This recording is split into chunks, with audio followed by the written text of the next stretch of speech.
And the microphone is on. Welcome everyone. It is Saturday, February the 18th, and of course that is of 2023. Hopefully most of you are still on Saturday.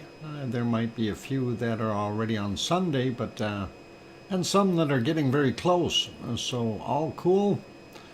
Thank you for the welcomes from, let's see, John Raper and Yo Piggy, DrFox2000 from Yo Piggy.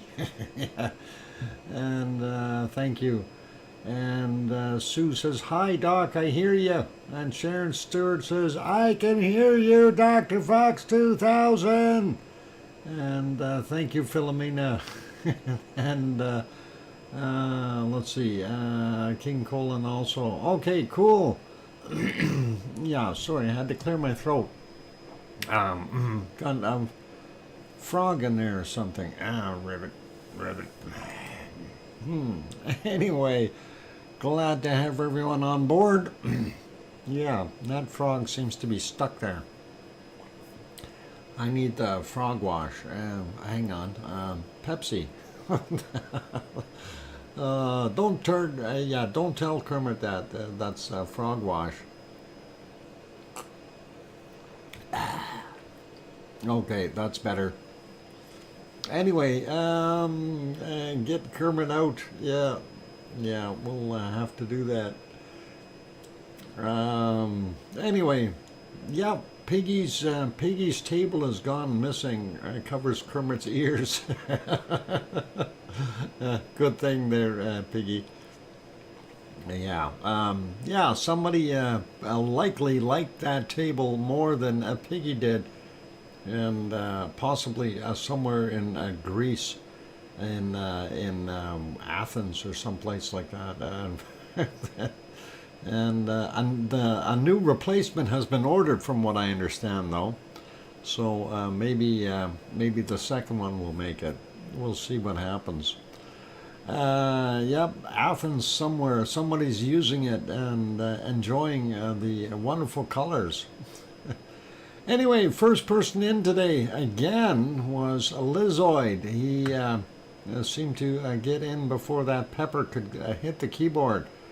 Pepper, of course, is sitting by the closet door there, waiting for the hunting jacket to come back out.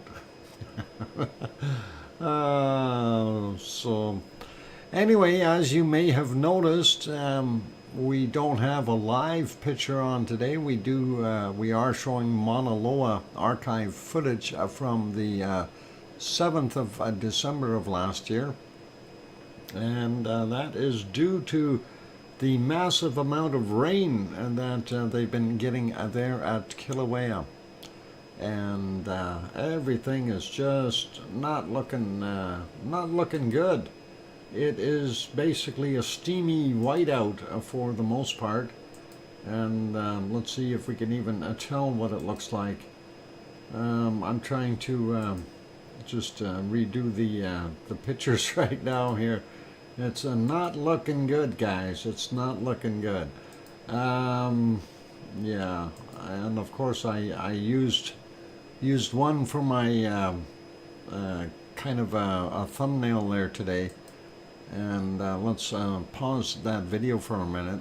And I like being able to control a volcano like that. I wish I could do all of them like that. We'll get rid of the big banner. We don't need that, but and the little one, and we'll go have a peek at what that looks like. Isn't that lovely? This is what I used for my thumbnail. I thought it was kind of neat to see. It looks like a bomb hit there in the crater, in the Halemaumau crater, and that did not look too healthy or too good. I did get a couple of images during the night, though, from earlier, and I want to see if I can bring one up of the thermal, which I thought was interesting. and we'll show that before we get into saying hello to everyone. And let's see if we have got the thermal. Oh no, it didn't work. I got the 17th. Oh no. Okay, I hit the button, but I guess it didn't take. So, all right, well, I guess I'm not showing you that thermal one. Darn it. It happens. It happens. It's okay. Anyway, it looked a little suspicious activity-wise there in the crater, and this is the thermal image right now, and that is really not any good. Because of the amount of steam happening there, I'm going to refresh that just to see. Yeah, it really didn't work. Something that I did notice though, and this is suspicious here. If I have the lay of my land correctly, the old lava pond was here, the old one. Why do we have a glow down here? And earlier I was seeing this whole area was a kind of a glowy, and that was the shot I was supposed to have saved, but apparently it didn't work. So this is very, very suspicious. And what? Oh, no mouse on the screen. No, I don't have a mouse. It's a hamster. There, this down there. Let me get that out of the way. There we go. So down here, very suspicious. And this whole area was kind of glowy. Our old lava pond should be right about here. And the other spot here is a little bit of a light area right there, and I'm just kind of wondering what the heck is going on. And remember a couple days ago I said that the vent was migrating, and then of course yesterday we had a little bit of lava on this front side here of Pig Island, between Pig Island and the old lava pond. And the old primary vent should be right around this area, and this is out closer to the camera from it, so very suspicious. But we'll see what happens when we get another photo popping in there later. We'll check back on that. These are the other images, of course. I'm going to refresh this one, see how bad it is. Yeah, that's a pretty freaky looking, if you ask me. So kind of weird, but not much we can do about it. It is a rainstorm, and that's what they were getting. Let's see if that changed. No, didn't change any, still the same. And of course the B1 camera, no way we're going to be able to tell what is going on there. We can see the rocks in the foreground, that's it. And it looks like you don't want to be there. And this of course is the south shot, the one I was so proud of, thinking it's going to be so nice to be able to see it, and since I got that up there, it's been cursed, and we haven't been able to see anything. So it is what it is.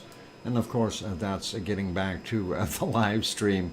And yeah, just not a good picture, so it is what it is. Looks like snowman. It could be a snowman. He created a tornado in there of snow or something. But anyway, I'll leave that one on there for right now while I say hello to everyone. So happy Saturday, and we'll start out by saying hello to King Colin Deadman, and Adele51, and John Raper, and Juliet, and her, Scott Hartman. Good to have you guys on board. Also Henry Nelson is here, and Sue, welcome. And Juliet, oh, I got you already. Kevin Haynes is here, welcome. And going up, Sharon Stewart, of course, welcome. I'm still scrolling up here now, looking for more lovely names. Hermione and Fluffy are here, and we also have Frank McLeod is in, and nice to have you on board. And let's see, going up a little bit more. Got Philomena is here. Welcome, Philomena. Tom Dice and Pepper, of course, here again. Good. Sandra Rockland. How do you lose a table? Very carefully. Somebody else liked it more than you do, and the shipping instructions changed. Oh, let's see. We got Lizoid already. He got the cookies. And we got Scott. Billy Bob Joe's back. Welcome. We'll wait for that, the pun of the day, if he's got a new one, maybe. And let's see. Sharon Stewart we got. Scrolling up. Grandma B is in the house. Welcome, Grandma B. And still scrolling, looking for more good, wonderful names. Layla is back. Welcome, Layla. Good to have you on board. And let's see. Who else are we got in here? Scrolling. Kevin Williams, welcome. Good to have you here. And let's see. Who else we've got in here? Hermione, we got. Grandma B, we got. Let's see.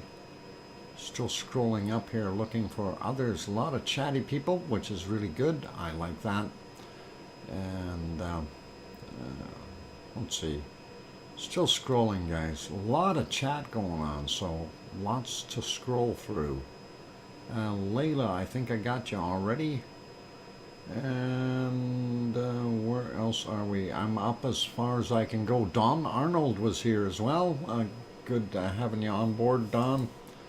And I think Alba Girl is here, if I didn't say your name. And Peter Greenlee's also in. And let's see, I hope I got everyone. If I missed your name, you can yell at me. Yeah, Ken Wilson also here. And I think we've got just about everyone now. If I missed you, you can yell at me. You're allowed. And I try not to miss anyone, but hey, it happens. Yell.com. Yes, the moderators. Of course, we're going to mention the moderators. We've got our wonderful Arizona Snowman hiding in the Lurkers Lounge. And Piggy is out and about with her cart. And she's getting all kinds of crayons. And the carts that she uses afterwards there, she recycles them as planters. The other ones that she smashes up, they go down to the scrap metal place, and she gets money for them. MT Coalforge made it in. Anyway, let's get back to the moderators. So we got Snowman, we got Piggy, we've got Gary 24/7 Live. He's at Skies is on board, as well as I don't know if I didn't see C&D Boy yet. He's probably chopping wood, but that's okay. And then on occasion we have Joseph Fields, Texas, and that Lucas Snow pop in there once in a while. So all good. And hopefully we've got everybody's names. We got everybody said hello to type of thing. So hopefully everything is good. And let's carry on. So with Hawaii, really not much more we can see. They've got horrible weather. And of course we are stuck with, our common theme of we can't see a darn thing. And of course I did have the canned lava going here. Incoming pun. Let's see what the incoming pun is. Let's see if we can get that on there. We'll do that first.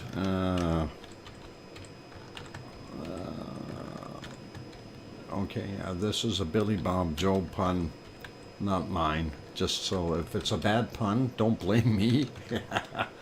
There we go. It says a crazy wife says to her husband, that moose are falling from the sky. Her husband says that's reindeer, thanks. Oh boy, epically epic. You're just in time, and glad to have you on board. Dave Kruk is also here. Good to see you. And yeah, badum. Okay, we will leave that. Yeah, yeah. If you had moose coming down, and that, never mind. The ceiling would be gone. Yeah. Oh, watch out, John Raper. Watch out, Piggy got you. They can't get any worse, Doc. Tom,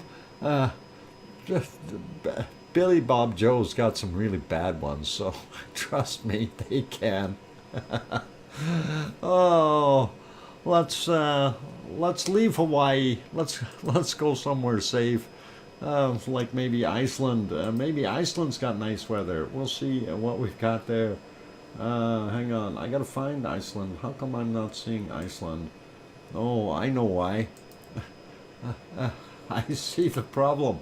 Iceland is iced up. It's snowing there in Iceland, and yeah, we've got a bunch of snow on the camera. It's in the water, Doc. Yep, that's what happened. Definitely something going on there. If we go back just a little bit, you can see that they did have some raindrops or snowflakes land on the camera screen, or the lens of the camera, and you can see the don't hit me beacon going around, showing it fairly well. Anyway, let's go back to about the 10-hour mark and get a little bit more of a reference of what their day was like. Actually, earlier it didn't look too bad, and we can see our wonderful mountains in the background, all covered in snow, and of course snow on the ground around the Perlin center, and of course, you know, Perlin is a nice place. I didn't go inside though. I should have, and that would have been something interesting. Mars 2028 says Iceland is living up to its name today. Absolutely.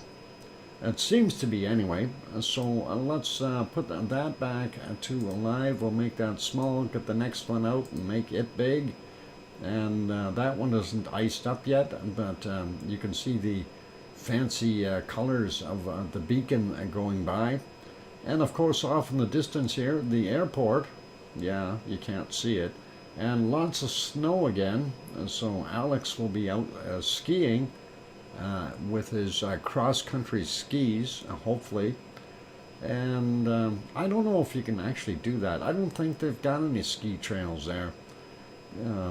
Not that I know of, anyway. So we'll see. Hey, Gaines is here. Welcome. Glad to have you on board. This was earlier. You can actually see the airport. And you can also see the amount of snow laying there, so pretty awesome. And we'll put that one back to live, and we'll switch things and head over to our next one. And of course, that is Katla, and we'll see if we can see Katla today. And this is about, yeah, almost. You can see it in the far distance. Again, more new, fresh snow. And I don't know if we could see Katla any better. Yeah, you can almost see it there, the top of the snow pile in the background. We do see some more rocks poking through, so I think it may be a mixture of rain and snow that they've been getting in this area. And that's kind of what we've got there right now. So looking good. And if we go a little further in the day, or well, that was back about 11 hours, what is this, about 7.5 hours ago. It looks like more snow happening over there on Katla. And that's about it. We're going to put that back onto Alive. and we'll make that smaller again. Go over to our harmonic tremor chart. I like the harmonic tremor chart when it's going up. It always looks nice, but unfortunately it's not going up just there in Fragile. It is going up in pretty much the entire Reykjanes Peninsula, so telling us, yeah, we've got some tectonic movement once again. But that is a good sign, though. As long as we see some movement, it's going to indicate that we've got something happening there rather than nothing, and that always helps. But you can definitely see our chart is on the way up, and very, very nice to see that. Let's take a look at some of the other charts real quick. On the way down, we'll check out Grimsey and see what it's doing. There's Grimsey. And it dropped down just before midnight and then kind of meandered, doing weird things and slowly climbing. So a little bit of tectonic activity there as well. Let's carry on. There's the Grindavik one, and we do see it moving upward. And we do see a couple little spikes in there, and that's always nice, telling us we had some kind of an earthquake. And it definitely is heading up as well. Did I refresh this? I don't know if I did or not. Yeah, it's Saturday, so it would have been refreshed. So, all right, let's go look at the next one. The Grindavik, of course, is to the southwest of Fragile. The next one we're looking at is Krusavik, and that is to the northeast. And it too seems to be behaving in a similar pattern on an upward trend. It has some spikes in a different location, though, indicating that they may have had some local little tremors in that area as well. So definitely continuing to see, the upward volley there, if you will, and that is always cool. Let's go over, take a look at some of the earthquakes that we've got in the area. While that is on the map, and we look at it and say, hey, we had 50 earthquakes in the last 24 hours. I'm putting my chart back over onto Fragile, so I know where it is. And, one more there. I got it in the right spot now. All right, and now getting over to the earthquake map. And let's take a look first, I guess, down on the bottom area here. And that, of course, is our Reykjanes Peninsula. There's Reykjavik, the capital city. There's the Keflavik Airport, or Keflavik International, if you want to call it that. Keflavik, Reykjanesbær, Yardvik, there in that area. And then, of course, down here we've got Grindavik. And if we look, there's the Blue Lagoon and the power plant. Gives you a pretty good idea of where we are at. And this is what we see here from last night at 22:39, 2.8 kilometers down. That's the furthest one out there on the peninsula. Don't see anything else. Next one, of course, going over, well, from Grindavik, we do see our Fragile area. That is that outline there. And this is where Ragnar would be, and Siggy Fisher. Unfortunately, we're not seeing anything right there. Here at Krusavik, though, we do have 3 little quakes. We have a 0.43 in magnitude, 5.2 kilometers down from 422. There's a 0.8, 3.5 kilometers down from 1621. And another one, a 0.6, 3.6 kilometers down from 1621 as well. So that's sitting right to the, I guess we'd call it east of Krusavik. Next one over, very small 0.1, 4.5 kilometers down at 2201. And then we have a 0.89, 7.1 kilometers down at 2 a.m. And down here near that little peninsula from 1519, we have a 0.7, 4.5 kilometers down for him. Going over a little bit more, we got a 0.85, 5.8 kilometers down, 39 minutes after midnight. 0.57, 4.7 kilometers down from 1:56 a.m. And let's see, I wanted to grab these up here so we don't forget them. And that is 1:38 a.m., 1.6, 5.9 kilometers down, and a 1.75, 11.1 kilometers down at 1:38 as well. And that is, of course, fairly far to the north of Reykjavik. And going out here, Hekla, the one we were talking about saying it was sleeping, all of a sudden has two quakes at it, 1.03, and that is 627 meters down, and that was from 3:50 a.m. The other one is a 0.03, very small, 1.4 kilometers down at 4:08 a.m. And let's go here. This one kind of in no man's land in between everything. 16:04 was the time on it. 0.8, 11.9 kilometers down. Taking a look at the two around Katla, there's a 1.36 surface quake, 135 meters down, 7:50 a.m. And then we've got a 0.7, I should say, 1.1 kilometers down at 19:30 at their time. So let's move up a little bit more to the east. We do have a 0.52, 9.3 kilometers down from 2:07 a.m. And then there's all kinds of stuff. This is Grimsvatn here. We do have a couple to the west of that, a 0.56, 11 kilometers down, 6:44 a.m. and a 1.8, 1.7 kilometers down at 16:04. And then we have these three here, a 0.5, 5.2 kilometers down, 17:57, a 0.8, 1.4 kilometers down, 17:54, and a 0.9, 2.1 kilometers down from 17:56. Over at Bardabunga, we have two of them. We've got a 1.85, 3.4 kilometers down, 2:47 a.m., and a 1.48, 2.96 kilometers down at 2:48 a.m. Moving up a little bit more, well, we'll grab this 0.6 over here, 6.1 kilometers down from 1810. And then we have this 0.49, 7.9 kilometers down from 2:54 a.m.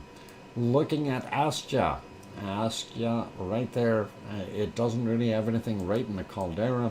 We have a 0.5 just to the east side of it, 5.2 kilometers down from 6:16 a.m. and a 0 to the north of it from 16:06, and that is a 5.2 kilometers down. I didn't want to click on that yet. Let's look at that. This is Herdebreit. Off to the southwest of Herdebreit, we've got a 0.61, 6.5 kilometers down, 4:47, and a 0.29, 8.9 kilometers down from 8:18 a.m. And then we've got a whole row here of little ones for the most part, and let's just grab a few of them, won't do them all. 17:40, 0.7, 3.7 kilometers down. An earlier one here from 2:20 a.m., a 0.58, 2.3 clicks down. The 0.4, 1.9 kilometers down. And let's get to the bigger one here, 1.4, a little bit deeper, 5.6 kilometers down from 1741. And then the 0.97, 3.9 kilometers down, 44 minutes after midnight. A 0.44, 7.3 clicks down, and that is 0.39, 3.3 kilometers down there.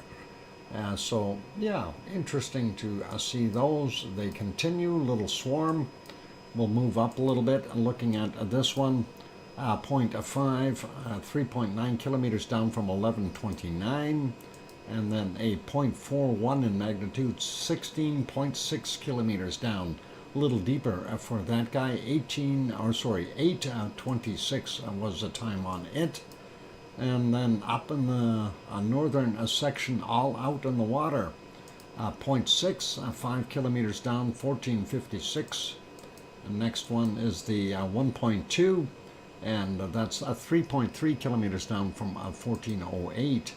Then we've got a 0.7, 11.2 kilometers down from 1:14 a.m. And then we've got a 1.4, 0.9 kilometers down from 18:07, and a 1.5, 2.9 kilometers down from 16:46.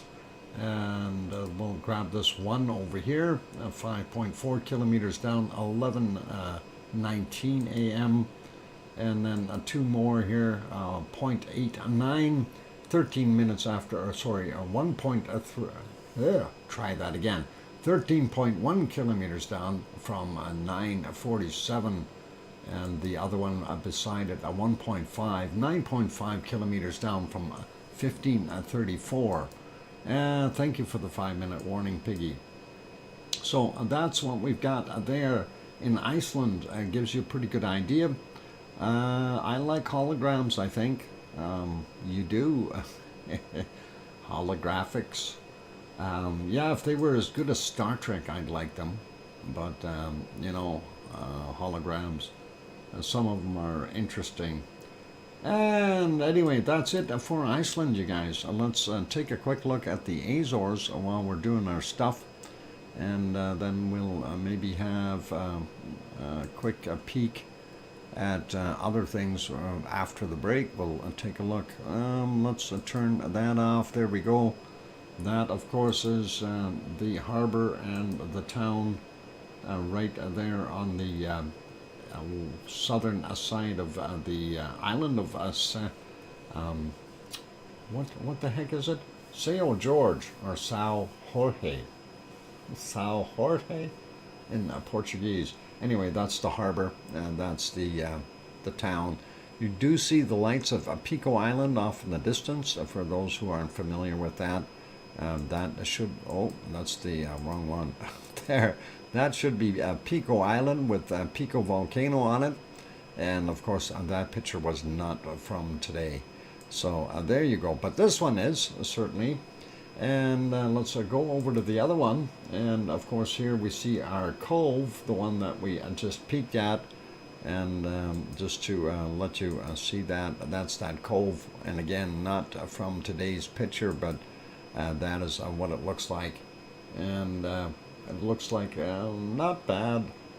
We look for how much white water we see down here along the coastal edge in the bay, and it's not that bad. So the rough seas are not too bad today. I did look earlier, it wasn't bad.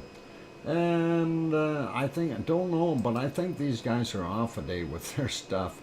This is yesterday's quake that they didn't show, and that was from 9:33, that 1.8. Let's go to the other map though, and we'll refresh that one real quick. And it is refreshing. There we go. And we'll see how many quakes we have today on the 19th or 18th, I mean. Yeah, we don't. Okay, we don't have any quakes. So quiet in the Azores. And that is kind of what we're seeing there. And of course over here is Portugal, Spain, France, England, Ireland, an Irish monk over there waving high from his abode. And over here on the other side you got Sue waving hi to us from Nova Scotia. And that is right in the middle. See, there she is. She's got her wavy hand up in the chat. So that's all cool. Anyway, that's what we're seeing there. So let's leave that be for right now. We're going to go back to some lava. I'll let you watch our canned lava from our wonderful Kilauea, or no, sorry, Mauna Loa. Piggy just sent me another notification saying that there was another quake there. We've had a bunch of quakes. Actually, maybe before we go on the break, I'm going to leave that on. I'm going to go over here to the other map very quickly, and we want to see the quakes. Let's click on here. I'm going to refresh real quick, and we'll zoom in. So there's been some quakes there in the area, and a little bit on the scary side. So let's see what we've got. Another 4.2 on the border of Turkey and Syria. Yeah, Piggy had some. There's the island of Kos where Piggy is, and of course that is not too far. This is Crete over here, and they did have down here was a 4.8, and it looks like a couple of eyes looking at you with another one there, and a 3.5 not too long ago, and then over on the other side there was another 3.3 in western Turkey. So that's been happening in her area, and I kind of wonder, there's actually two 3.3s over there. That one though was from yesterday. This one was from today. Yeah, most of those not felt by Piggy, so she should be okay for right now. And of course we've got a whole bunch more that happen in Turkey, so I'll leave that be. Anyway, get you back over to the lava, and that is archived footage from Mauna Loa in Hawaii, the big island of Hawaii. Those good people who are here, if you have not yet hit that like button, please help us out. Our target is to get over that 100 mark. And of course, for those who are sitting in the Lurkers Lounge peeking in, please do consider hitting that subscribe button if you feel we've earned it. And on that friendly note, while you're doing that, don't forget to hit the bell notification. And that's it for right now. I'm going to go take a 5, 6, or 7 minute break, and I will be back. And we've got lots more to go, so don't go away. Keep smiling, and here comes some music. Hopefully. There we go. I'll be back.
Piggy, I seen you running away from that thermostat.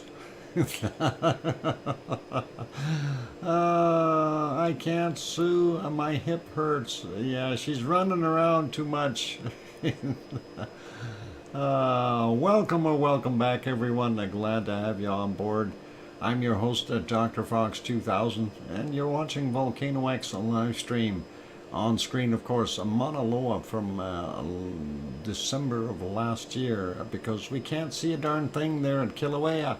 Thank you for the welcome backs from John and Mars and Sue and Piggy, of course, and Albagirl and Scott Hartman and Kevin Haynes and Grandma B and Kananaskis Country, welcome, and OneFish26, good to have you here, and Hermione and Fluffy and Gaines, and I think that's about it. Oh, hang on, we can't forget Sharon Stewart saying, I hear you, Dr. Fox 2000. There we go. Okay, I got everybody now. All good. Thank you, everyone. And yep, yeah, watch out that fishy, he's a piranha today. One fish cookies for you. I think he needs steaks. He's got his piranha teeth in, so look out, you guys. Anyway, let's go somewhere else that we haven't gone and looked at for a little bit, and that is this lovely scene. And of course, that is Mount Etna. We can take a look about, I know, 11 hours ago. It looked not bad. Very cold, though. So if you like cold things, and there you go, Mount Etna is the place to go. If you like skiing in the lava zones, wanted to point out that we do have some smoke still coming out of the top vent, as well as the stuff on the backside here from the southeast vent. And that is what we're seeing. If we go to this one here, we can see what that looks like on a slightly different angle. A little bit more smoky there because the smoke was coming towards the camera for a while. If we go to there, it looks a little clearer.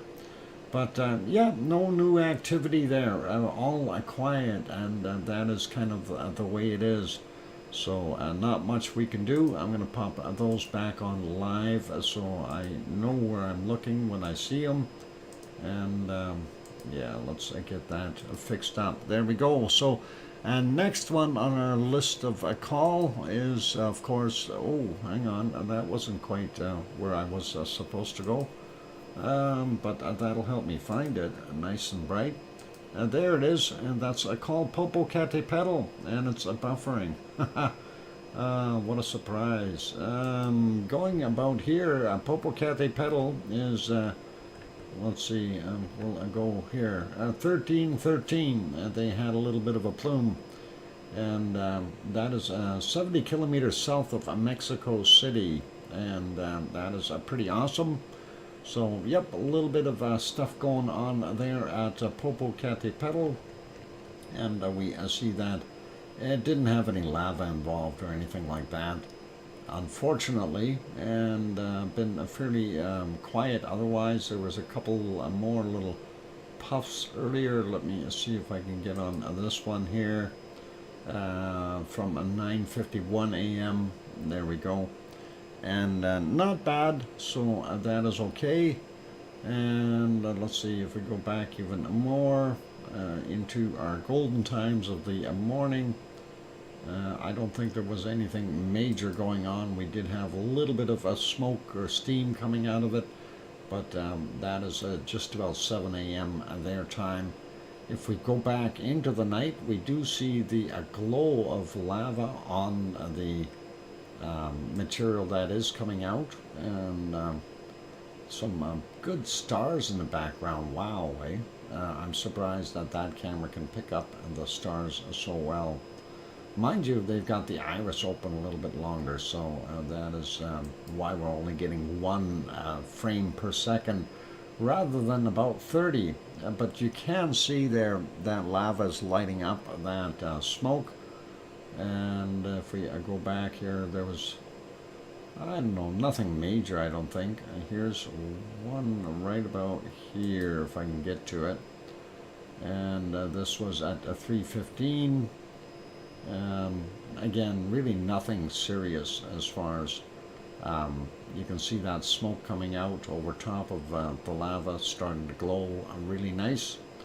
And that's kind of what we had there, and really wasn't anything major as far as I seen when I checked. And this might have been a little bit bigger one here, but again, it didn't really look that much bigger. If we back it up, there you can see that a plume coming out. No lava. That's 47 minutes after midnight. And going back a little bit more, we can see just a little bit before the midnight hour, they had another similar one there, just pluming out. Nothing. That was actually 5 minutes after 10 p.m. Their time. So pretty quiet there at Popocatépetl in Mexico. That is alive at 15:47. And not much going on. We'll leave that be. Switching over here real quick, and we can see that is Fuego in Guatemala, a little further south, and we do see the clouds coming in. And I have been trying to get any kind of real peek at this today, and those clouds seem to come every time we have any kind of an eruption. And it's been a real blast trying to get in and see something. So let's see if we can head back a little ways here and before the clouds, and it's been intermittent clouds, really is what it is. They stay for a long time, and then all of a sudden they'll show the volcano for about a minute or two, and then more clouds. Here's earlier in the morning. One of those clear spots. You can see the clouds sitting right on top. By the way, most of that fire that we had over there from the lava bombs, I do believe is completely out. I haven't heard anything or read any other reports on it. So that is kind of where we're at. This is more the golden start of the morning for it. You can see the sun hitting it in between the clouds a little bit, but that is it. We did have a couple small pops during the wee hours here, and that was one of them. And this is at 7 minutes after 6 a.m. A little out of focus, but hey, it's that time of day, it happens. And yeah, if there were some good blasts, they ended up getting covered up with cloud, and of course it was pretty hard to be able to see anything. So hence no video from it over the nighttime hours, and that's kind of what we've got. And you can see the camera shaking quite a bit. That is definitely telling you it's windy up there, and that's what we've got right now. So we'll leave that be. Actually, I'm going to take this one and make it smaller, and this one, so we save a little horsepower there. I go to this next shot. This is a little further south yet. This is Masaya Volcano in Nicaragua. I don't think it's going to change much. You can barely see the caldera opening here, and of course from the ledge where the camera is mounted to the first layer of caldera, that's about 200 meters down, and then you've got 200 plus meters to get down into the bottom. So if you fell in, it'd be a long way down, and you'd end up in the lava, and it's hard to see, but that lava is down there on this side. Let's see if we can see anything better with it refreshed. Nope, unfortunately not. It does show the little caldera a little bit more, but it doesn't really show us much. Moving further south, we don't really have too much there in our wonderful South America, except for we have this one here, Villarrica in central Chile, significant lava fountain. And as you can see on here, that is tipping the 100-meter mark, if not a little bit higher. And that was from the 17th, that's yesterday at 1:36 a.m. their time. So yeah, 1:36 as they indicate there. The lava fountain, which reached 100 meters above the crater rim, over double the height of most recent fountains, which we looked at there. The 50-meter mark is basically where they got to. And it keeps on doing its thing. So Strombolian activity at Viorica is frequent, with 4 lava fountains occurrences so far this month. And estimated impact radius of the continued Strombolian activity lies at 1 kilometer. So the volcano remains at yellow alert, second lowest of the 4-color scale. And for those who need to know some stats on it, it is 2,847 meters in height, or 9,340 feet. And definitely located in Chile. And yeah, it's had a massive amount of eruptions that have been recorded over the decades, and I won't say eons, but definitely a couple of centuries worth, back to 1558. So lots of eruptions listed for that volcano. Here's the picture a little closer up. That looks not bad. And there's some other stuff. Don't know where this one is. Doesn't tell you. Oh, that's Yasur. That is a nice shot of Yasur. I like that. That's pretty cool. And here's some crystal growth, and that's Satorini is where that is happening. That's pretty cool. That is from what is it? The 29th of March 2012. So pretty interesting. And let's see, where's this? Machia auf Stromboli. So that's one of the fields on Stromboli, and that is pretty cool. And back to the original lava fountain. So that's a good place to stop right now for that. I will read the volcano report, which we neglected yesterday, and hopefully we can get that going. And let's see, late Friday activity, 6 volcanoes. Subanosejima erupted to 7,000 feet, or 2,100 meters at 16:15. Sangay over in what is it, Ecuador? No, not Ecuador. Yeah, it is Ecuador. And that is constant volcanic ash emissions to 21,000 feet, 6,400 meters, 17:15 yesterday. Revendedor in Colombia, from volcanic ash emissions to 16,500 meters, or feet, 6,000 meters.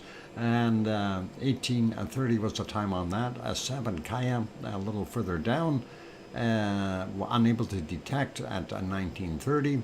Stromboli, stronger than usual eruption occurred at 17:17, and again, this is all yesterday's.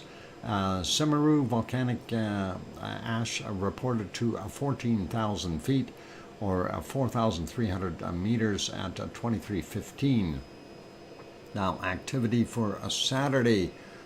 We've got 10 volcanoes in total here. Subanosejima, continuing observed volcanic ash to 7,000 feet from 15 minutes after midnight, and erupted to 9,000 feet, or 2,500 meters at 7:15 this morning, or which is actually in the future their morning, because they're across the international date line. Popocatépetl, ongoing volcanic ash emissions to 20,000 feet, 6,100 meters at 1:30 in the morning, and then new volcanic ash emissions to 21,000 feet, or 6,400 meters at 1545.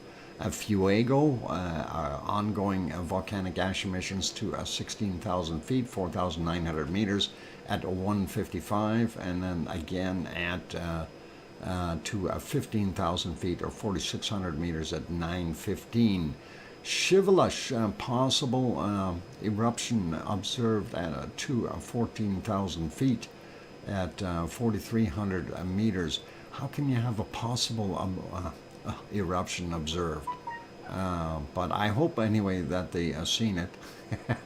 At 4:15 a.m. is when it happened, and Shivelish, of course, is on the Kamchatka Peninsula.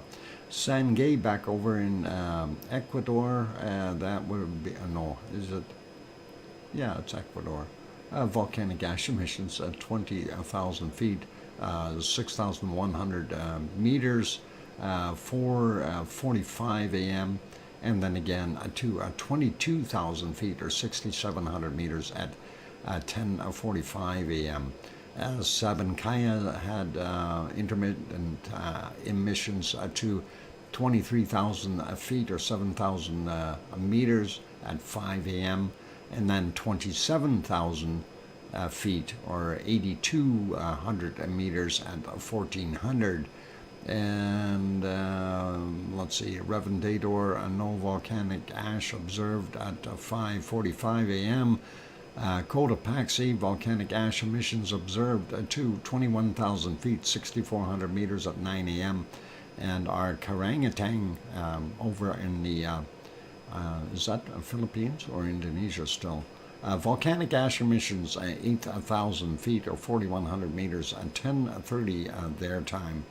And Villarrica, and we already seen that reported at 13:21 is the time on that. So thank you, Sue, for sending in that report. We got it this time, so we didn't miss it. All good. And it looks like we are just about at our break time, so let's go back over here. I actually need to rewind that just a tad bit. Because that is close to emptying that can. I don't know if we put it back all the way. You can watch purple lava. I think it looked kind of nice. It's a 4-hour can, so how about that? Yeah, we'll leave it there. 3:31 a.m. That was from Mauna Loa on the 7th of December. So all good there. And that is kind of neat looking. I kind of like that, the way that fluoresces at night. And, you know, you could fry your fish on there really easily and everything. Oops, sorry, one fish. Anyway, we'll leave it be. And I'm going to go take a break now. Yeah, sorry, one fish. It just happened that way. Anyway. No worries. For all those good people who are here, if you have not yet hit that like button, please give it a bop if it can help us out. Of course, our target is to get over that 100 mark to get the YouTube analytics really working.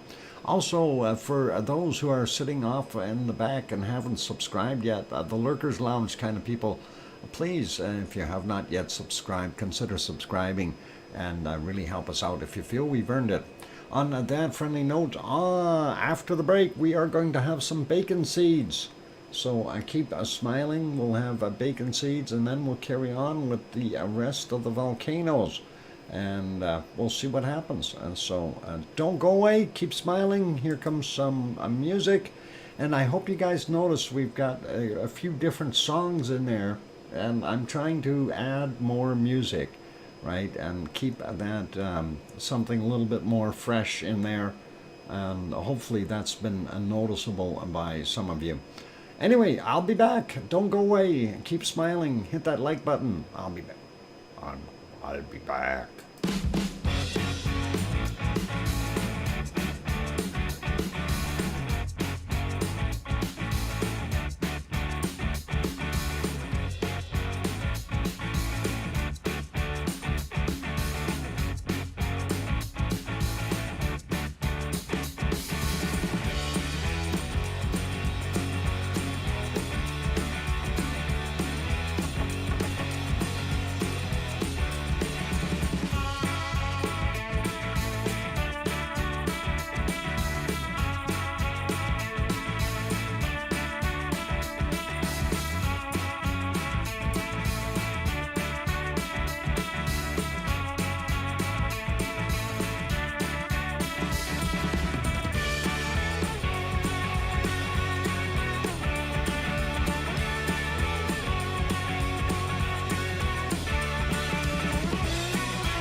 we go. Microphone is back on. Welcome and welcome back, everyone. And glad to have you all on board. Thank you for the welcome backs from Sue and John and Mars and Alba Girl and Scott and Kevin Haynes. And welcome to Wendy B. Glad to have you on. And thanks, Kevin Haynes and Gaines and Alba. No, hang on, we got you already. And I hear you, DrFox2000 from Sharon Stewart. And thanks, Kananaskis Country and Hermione and Fluffy. And don't forget to bop that thumbs up. Yep, we need that. That is important. Always bop the thumbs up and help us out. And we are trying to get over that 100. Sneaks up on Dr. Fox and goes peekaboo. Hi, Piggy. Good to see you. Well, since there is what Mauna Loa doing its thing, yeah. Well, since when? Well, this is archive footage, as it says on the screen at the bottom there. This is dated from the 7th of December last year, and it is clearly indicated that it is archive footage. So that is what we had going on. But let's, yeah, it's not erupting right now. We had to put something on because Kilauea was so rained out today, we are unable to see it. And that is an unfortunate kind of thing that happens there. But, you know, the weather is poor, so we have to put something else on. Oh, wearing wrong glasses. Okay, no worries. Yeah, that happens. That is a little small on the bottom there, but I didn't want to really have it imposing on the video itself, so that's okay. Anyway, it is a time for bacon seeds. Welcome, Thor. I see you there somewhere. Where'd you go? I seen you sneaking in, and good evening to you, Thor. And let's get over to our lovely bacon seeds for today. And of course, for some of you who may not remember what bacon seeds were, bacon seeds, of course, well, how do you get, while lava flows down the side of a hill, it looks like bacon. And how do you get bacon? You get bacon from bacon seeds. And bacon seeds comes from little piggies. And, or they make little piggies. Anyway, Piggy sent in some more bacon seeds, and there she is sending away. So let's see what she's got us looking at today. And here is the number one bacon seed. And that is a mighty fine, fuzzy, smiley little bacon seed. And we like that, so all good. And I like that bacon seed. He or she looks cute. Michael also here. Welcome, Michael. Good to have you on board. Don't forget to show any Kevin any what? Don't show Kevin any bacon seeds. Piggy might go crazy. Uh-oh. Yeah, well, I'll try not to. Here's a real bacon seed, though. This one. What? Kevin Bacon. Oh, we don't have Kevin Bacon today. Yeah. He's in the archives as well. Anyway, there's your second wonderful bacon seed, and that is a lovely little guy. And he's got a little smile on his face too, and looking pretty happy. Michael, we didn't see Kevin Bacon seeds way back in the past. Oh, yeah, we've seen them a few times on here by special request, and we did accommodate that. So we might be able to do that once more if properly requested. He's a footloose and piggy free, or footloose piggy. Okay.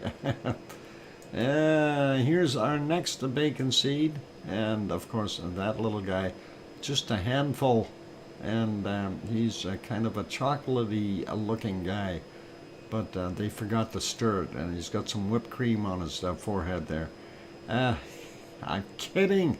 He's a nice little bacon seed, smiling again. So icicle trotters, yep, I see that. That is pretty nice. So a ginger snap, a piggy. There you go. And next one is this one. And I think he's telling you exactly how he feels. Oh, 1fish26. I hope you did see what I put down there. A supper is going to be tortellini tonight, so you're safe. No fish fry, okay? Next one on our list is this one here. And this one looks like he's having a little bit of fun at the playhouse, or he's got a little cave, a piggy cave. That looks better than a sty, and that is all good. What? How rude? What's rude, John? Spot. Yeah, he's got a spot. He's also got a smile, so we gotta love that when they are smiling. Cute little one.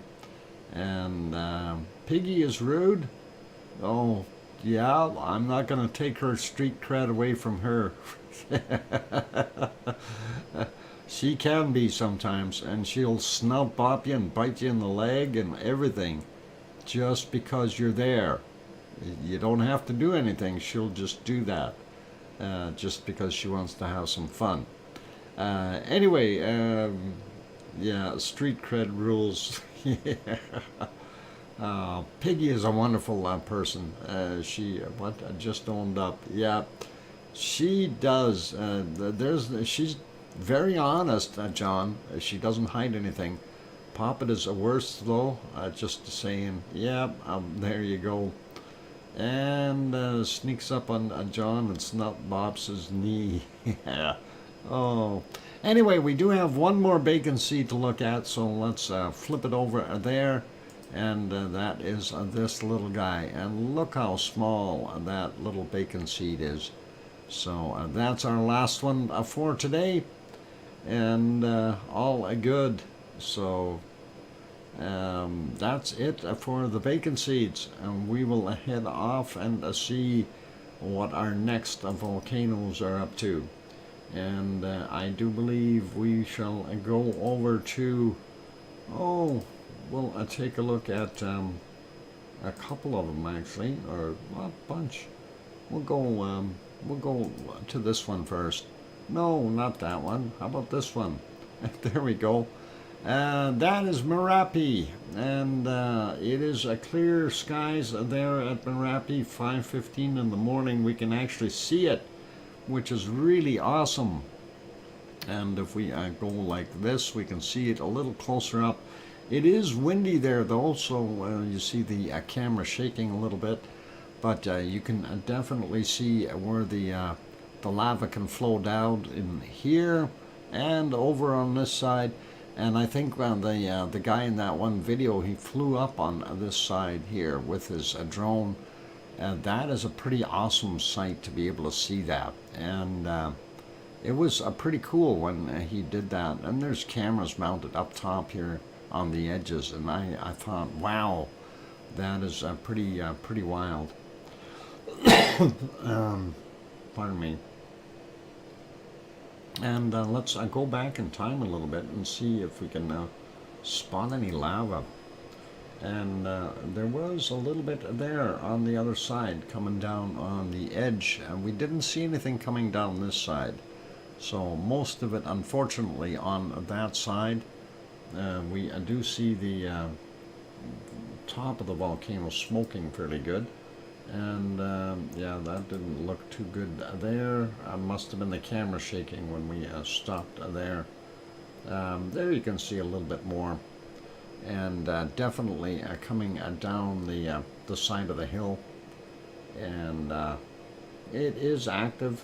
Unfortunately, not as active as we would like to see it, but it is there. There's a little earlier, 1:33 in the morning, we do see some more lava.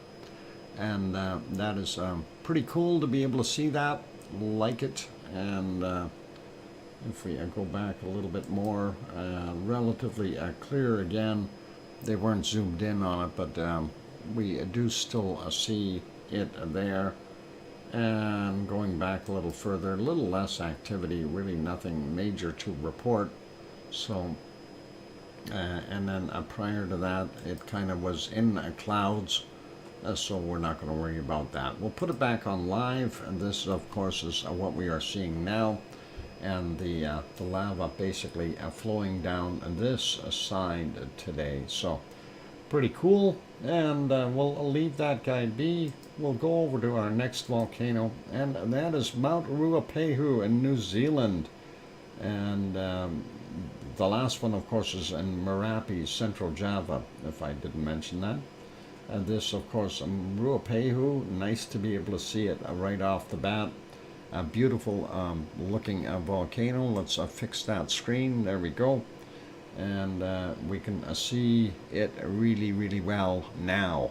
So still a lot of ice patches, and it's a glacial type material, and we like that. If we go back in time a little bit, they did have clearer skies, and it really is nice to see that, because that helps dry up everything in that area.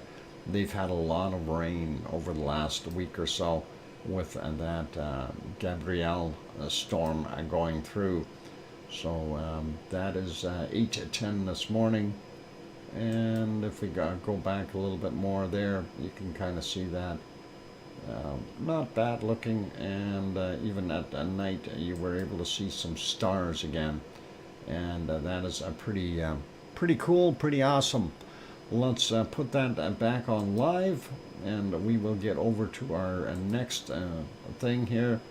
And I gotta redo this, gonna refresh it, and see what we've got on our chart for Taupo. And yeah, just before midnight we had those two spikes there, and then of course everything simmered down today, so they've had a quieter day, and I don't see anything else showing up. And we remember that a larger one here, that earthquake in the Cook Strait, and that is kind of just a one of a kind and subsided. So it's nice to see things are fairly calm there, and we'll carry on with our stuff here. And of course, this is the caldera for Taupo, and that is the entire lake that you see here. And the central point of the caldera is out here in the water, just beyond that point out here, and a little bit further away from us, kind of thing. Unfortunately, we can't see back over here, but Ruapehu is in the background here, and it's hard to see, but it is there, so that's quite a ways away. And hey, I want to go to the flea market. I wonder what they're selling. Anyway, this wonderful shot here is courtesy of Suncourt Hotel and Conference Center in Taupo, and that is what we're looking at. So very, very cool. And let's carry on and go to our next volcano. What? It doesn't want to stay live. What doesn't want to stay live? Are you blowing bubbles? No. I don't know, why is it not staying live for you? We've got our bit rates. They're within that 100 range. Yeah. No, it should be staying live.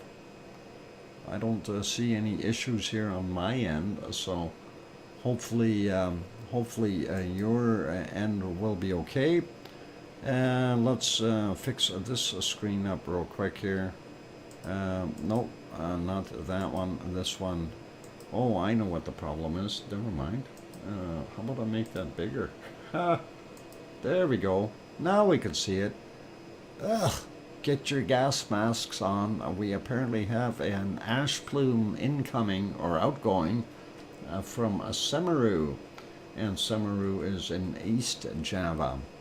Same island as Merapi, but just a little further to the east. Yeah, I think the lava workers are doing a blowback on the filters. trying to get that out. And by the way, I did see the updated thing there. If you type in exclamation eruption, you will see the updated synopsis of what is happening with Siggy's lava workers. So I thought that was kind of neat. Anyway, nice to see a little bit of puffing coming out of this one, and pretty awesome. And I didn't see any lava there, but let's see if we can go right to the start of it when it came out first. And we'll back that up a little bit. The magic of video. So, yeah, and I think I might have gone back a little bit too far. There you can see it coming out of the vent up in the top, the caldera. And yeah,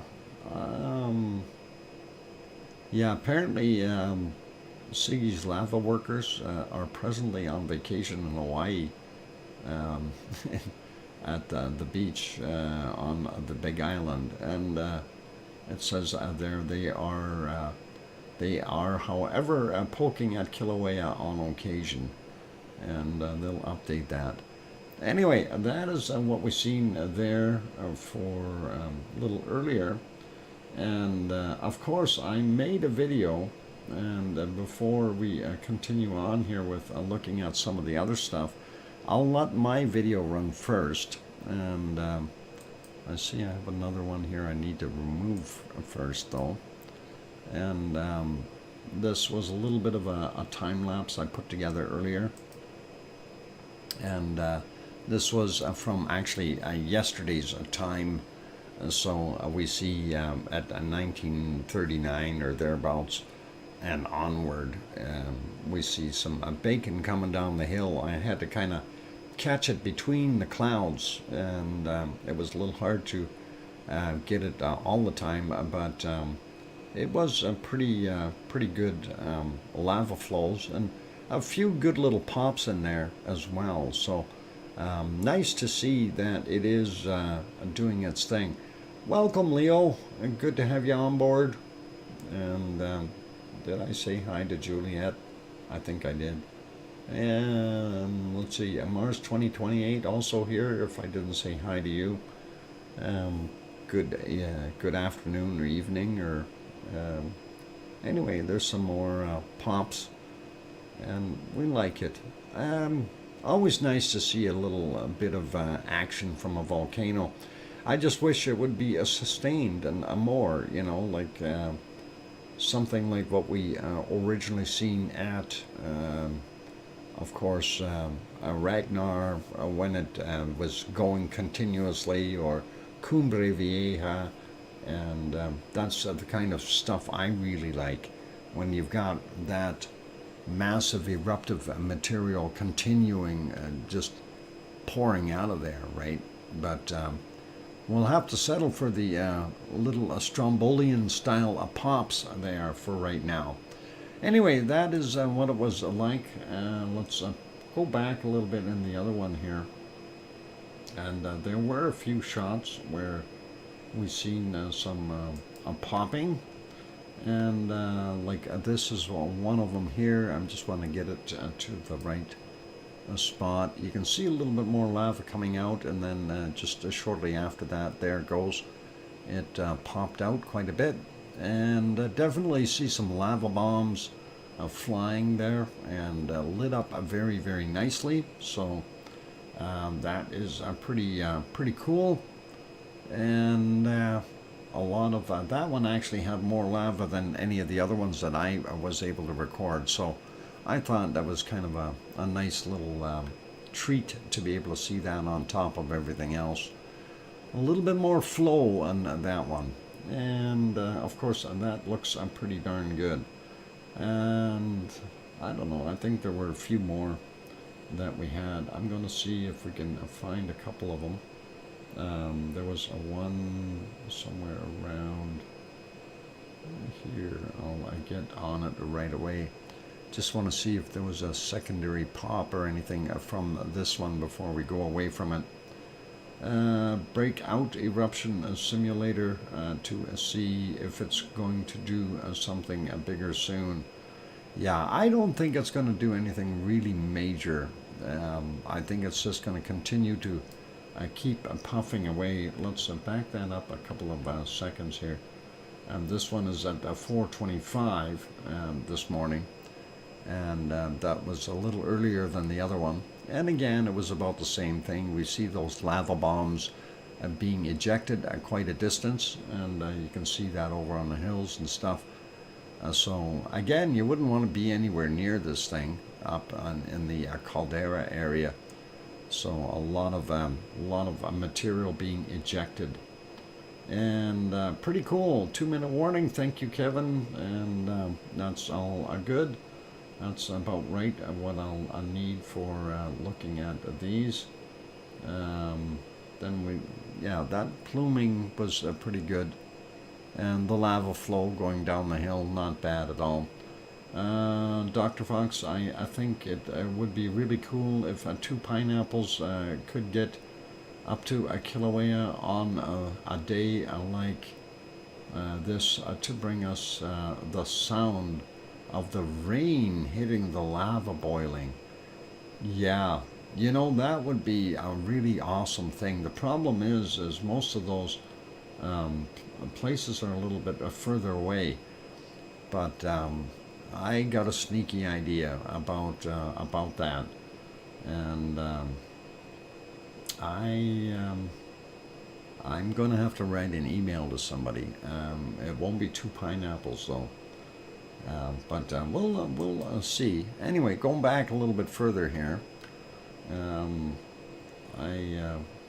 I think it would be an interesting thing about listening to that sound.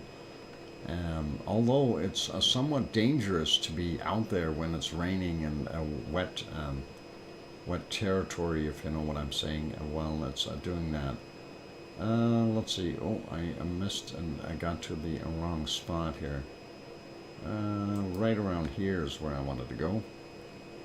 And we'll see this next one here. That one, it wasn't as big of a shot, but there was a lot of black smoke and then a fair bit of lava coming down the hill. So pretty cool if we can see it. And then of course the clouds obscured it. Oh, darn it. And oh, here's a bigger puff from earlier. This one here, let's see if we can get it right on. There we go. And that was a bigger blast. But again, it's all confined to that caldera.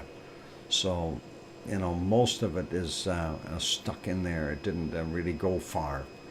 And that is pretty awesome. Called, what? It's called Erupt3 by Los Alamos National Lab, if anyone is curious. You got a link for that, One Fish? Email me a link. That would be really cool. If it's some kind of a simulator thing, I'd like to see that. I do have a link.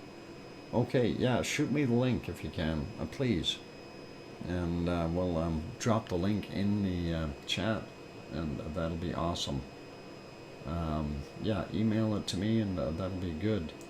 Going back a little further, there we see a little bit more bacon at 2:36 a.m. and another little try to pop kind of thing, and that is pretty cool. But it is time for me to take a break, you guys. So what I will do is go have that break. For those good, Kerbal Volcano Observatory. I like that. That'd be pretty cool. Do our Mars? Do our guys have to have the Kerbal spacesuits on? That'd be cool. And we can use the rockets to fly over and watch them. And all right, incoming fish. Here is the link, you guys. Thank you very much, One Fish. Copy link and click here and paste a link here. for the Kerbal Volcano Simulator, or whatever it's called. So that is it there, and it's educational software. You'll learn about volcanoes. Awesome, awesome. So I'll paste it in there twice just so you can click on either one. And on that friendly note, I'm going to put you back over to our canned lava for right now. And after, we'll come back and we will do, after the break, we'll come back and we'll do our wonderful Japanese ones and so on, and go from there. So keep smiling, be good, play nice in the lava, and maybe play nice with the simulator as well, or maybe wait till after, because I know I'm gonna do the show first, and so let's leave it at that. And thank you, One Fish, for throwing that out. That is awesome. On that friendly note, I'm your host, DrFox2000, here in Edmonton, Alberta, Canada. For those good people who are here, if you have not yet hit that like button, please help us out. We are trying to do our thing to get over that 100 mark for getting the YouTube analytics really to kick in, and that would be awesome. Also, for those who have not yet subscribed, if you're sitting out in the Lurkers Lounge, now is a good opportunity to hit that subscribe button, and don't forget to hit the bell notification. On that friendly note, I will be back in about 5 or 6 or 7 minutes. And don't go away. Keep smiling and be good. Here comes some more music, and yeah, I'll be back. Picking and a grinning. I'll be back.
there we go. Microphone is back on, and yes, big hopes that we have that Hermione gets a successful operation next week on her eyes, or one eye anyway.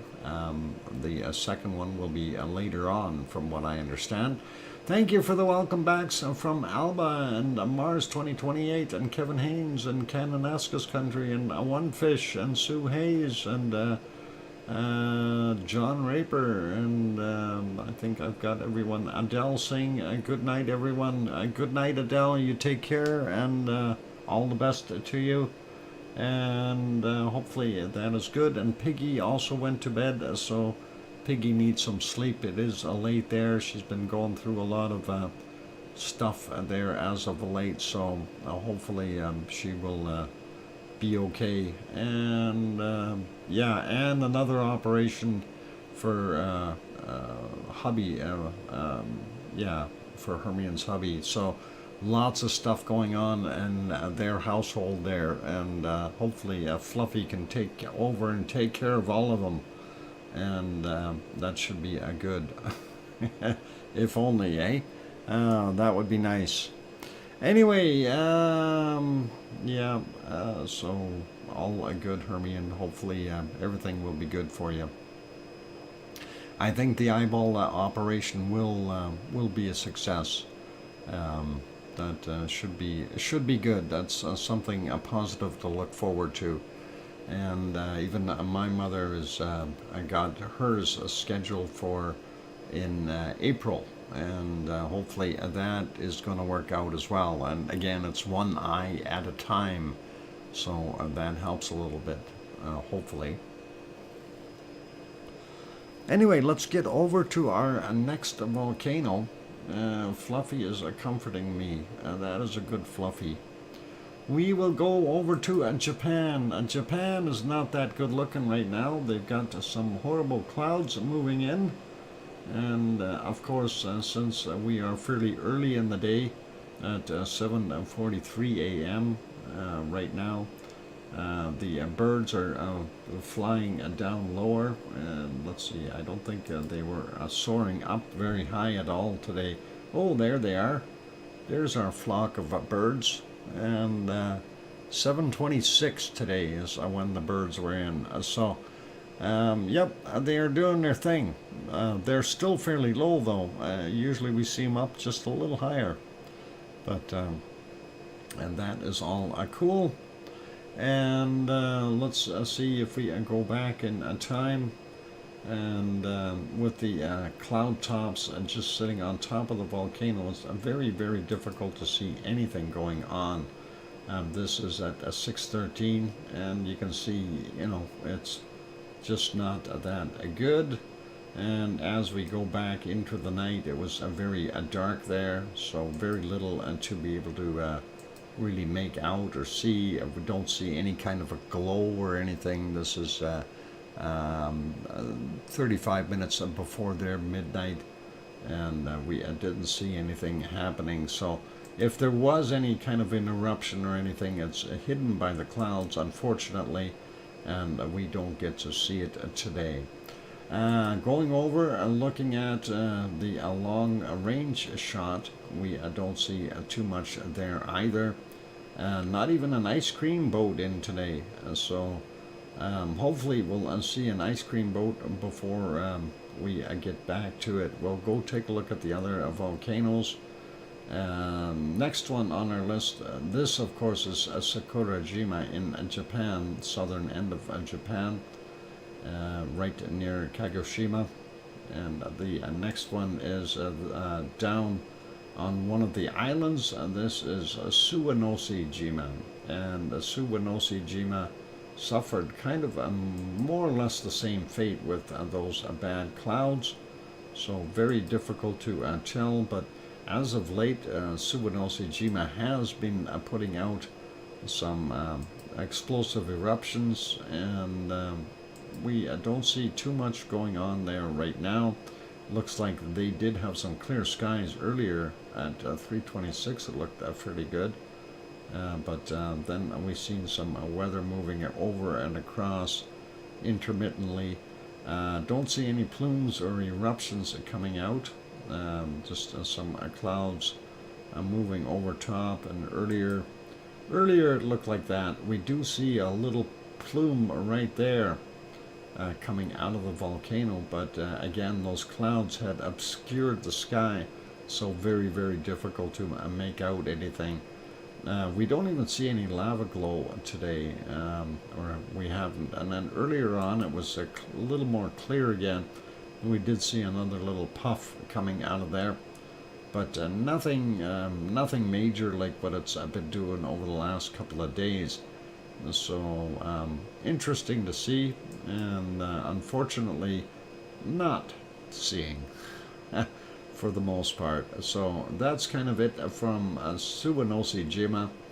That's on one of the southern islands there in Japan, and we'll leave that guy be. Going to put him back on live, and we'll go there, and we'll make that one smaller, make this one bigger, and on this one we're not going to be able to see a darn thing either. And this is Aso-san is hiding in the clouds, and again, this is what I was reporting earlier just a minute ago, saying that we've had some bad weather there, and clouds, intermittent clouds coming in fairly low, and that is the end result of it. So that's kind of what we've got. Let's go over to our next one. And oh, hang on, I wanted to check. Did the ice cream boat? Oh, yep, there's an ice cream boat coming in for those who need to go there. You can see it should be docked in a few minutes. So the Lava family is here to support Hermione, and yes, and everyone else that really does need support. You know, we do hope well for everyone. We hate seeing anyone have any kind of dilemma or traumas or anything like that. And we hope everyone is doing well. And Alba Girl's running for the ice cream. One fish is going to surface over there with the submarine. I'm still a little confused, One Fish. Your fish, okay, how come you're using the submarine? It just makes no sense to me. Oh, hang on. I know Trevor flooded it the other day by opening the hatch while it was still underwater, but that was just on the shore of Hawaii. So maybe that's how you got in there with water. It's full of water instead of air, so I can so I can surface. Oh, all right, that is awesome. And yeah, I knew Trevor had opened the hatch while he was still submerged, but he was not too far away from the beach, so that was easy. But yeah, I don't know why he did that. He pulled that big lever and spun the wheel, and I don't know how he managed to, well, I guess it would pop open because he got more pressure inside the sub, but yeah, what a guy, eh? Or what a donkey.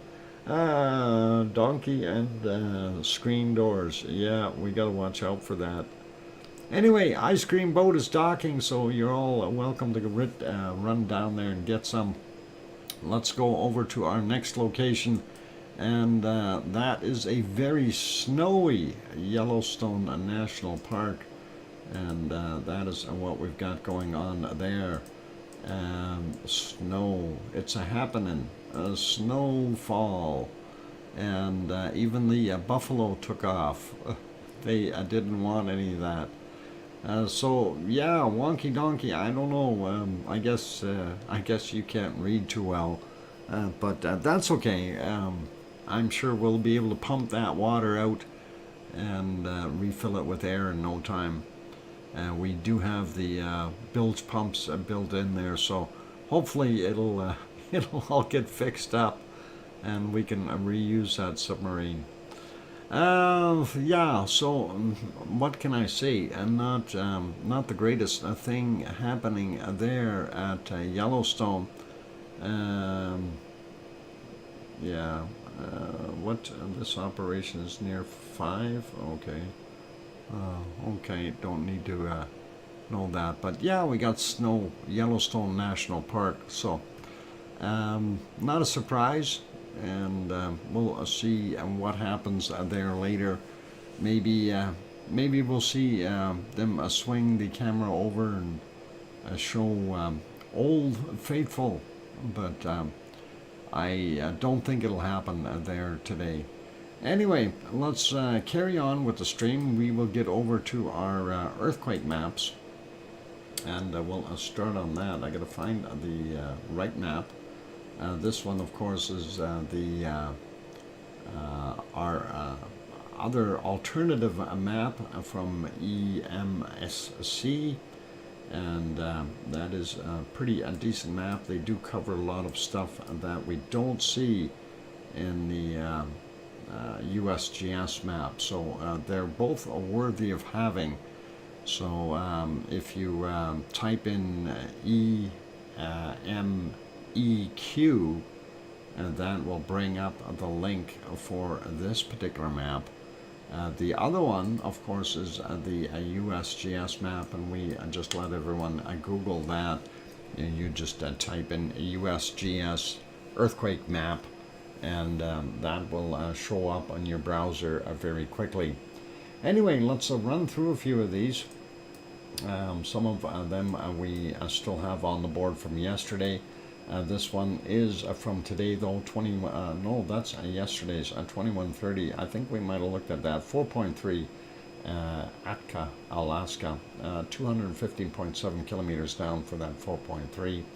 And let's go down the coast here. We did have these two together at what is it? Yakutat, and that is from 1710 yesterday, 5 kilometers down. We did see that. Sliding down a little bit more, looking at one beside Mexico, 4.4, that was yesterday's at 2304, 10 kilometers down for that 4.4. Then we have this one, looks like Costa Rica, or yeah, it is a 2. That one happened today at 1:24 a.m. their time, or our time, and 5.2 in size, and 10 kilometers down. Going down the coast of South America real quick, we do see 3 in total. This one is from 12:31, and that's Oruro, Peru. Don't get that. Don't try to say that 5 times real fast. I think that'd be really hard. 12:31 was the time on that one. 168.8 kilometers down. A fresh one here, 4.9, and that is just off the coast of Chile from 1513, 35 kilometers down. And then we had an older one from yesterday at 2151, 105 kilometers down, 4.5 from what is it? Monte Patria. There. All right, let's slide over. We'll take a look. We don't see anything new there in New Zealand, but we do have a few on the Kermadec Ridge, 4.8. Yesterday's 23:36 was the time on that one, 35 kilometers down. We'll grab this one, 4.9, and that's Ohanua, Tonga, and that is yesterday's as well, from 2016, 10 kilometers down. The other one here is a 4.4, and that's Vaini and Tonga, if I said it right. 7:45 a.m., 180 at 9.2 kilometers down for that one. Next one would be Fiji area from 1857 yesterday, 393 kilometers down for him. And 4.4 from today at 4:38 a.m., 560 kilometers down, and a 4.3 from 4:09 and 549 kilometers down. Then we've got this on the bottom end of Vanuatu, 4.9 from yesterday, 1907, 41 kilometers down. And this one up on the top of Vanuatu today at 2:02 a.m., from 198.6 kilometers down for that 5.3. Sliding over more, we see this one in the Banda Sea, 4.1, 4:17 a.m., 115 kilometers down, and the other one here at what is it? Amahai, 4.9, and that was yesterday's 21:47, 19.1 kilometers down. And then we see this one, Bali region, 4.4. Didn't we just have one there yesterday? Yeah, no, that might have been the one we seen yesterday. It is too, 1703, 122 kilometers down for it. And the northwestern side of Sumatra here, out in the water, we have a 4.3 from 1:12 a.m., 22 kilometers down for him. Let's slide up a little bit more. Taiwan got a little quake, 4.5 from 8:49 a.m., 20.4 kilometers down. We don't see anything in Japan, all quiet.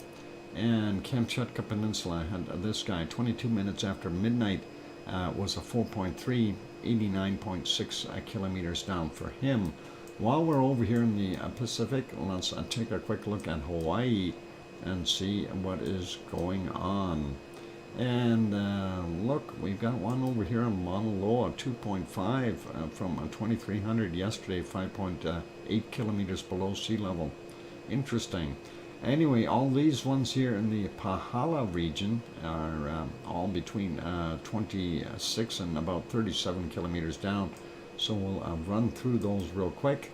2.6, 15:48 is the time on that guy. 1.9 from yesterday, 23:36 for him. 2.3 from 38 minutes after midnight, and that is there. That's actually a little shallower at 25.7 kilometers down. We'll grab these two over here. 1.9, 12:53, and we've got a 1.8 from 11:45. And let's go with this one next, 2.2, 3:31 a.m. Then this one looks a little bigger, 2.9 from yesterday at 19:26. And then this guy here is 2.1 from 10 a.m. And we got two more. We got this 2.1 from 1:52 a.m. and the next one, a 2.5 from 1:49 a.m. So that's your Hawaiian quakes. We don't see anything else. We already got that guy on Mauna Loa, and nothing in the other islands, so they are all good. Sliding over a little bit, we already got these guys here. Let's grab this one, 4.2 there in Myanmar, and that is from 11:53, 10 kilometers down for him. Another one here in Afghanistan, 4.2, and 39 minutes after midnight, 174.8 kilometers down for that guy. And let's see what we've got here at Turkey, three of them. So 4.0 from 9:14, 10 kilometers down. 4.0 again, yesterday's at 22:26. 4.3 kilometers down, and then a 5.0 from 12:31 today. So a lot less quakes happening there.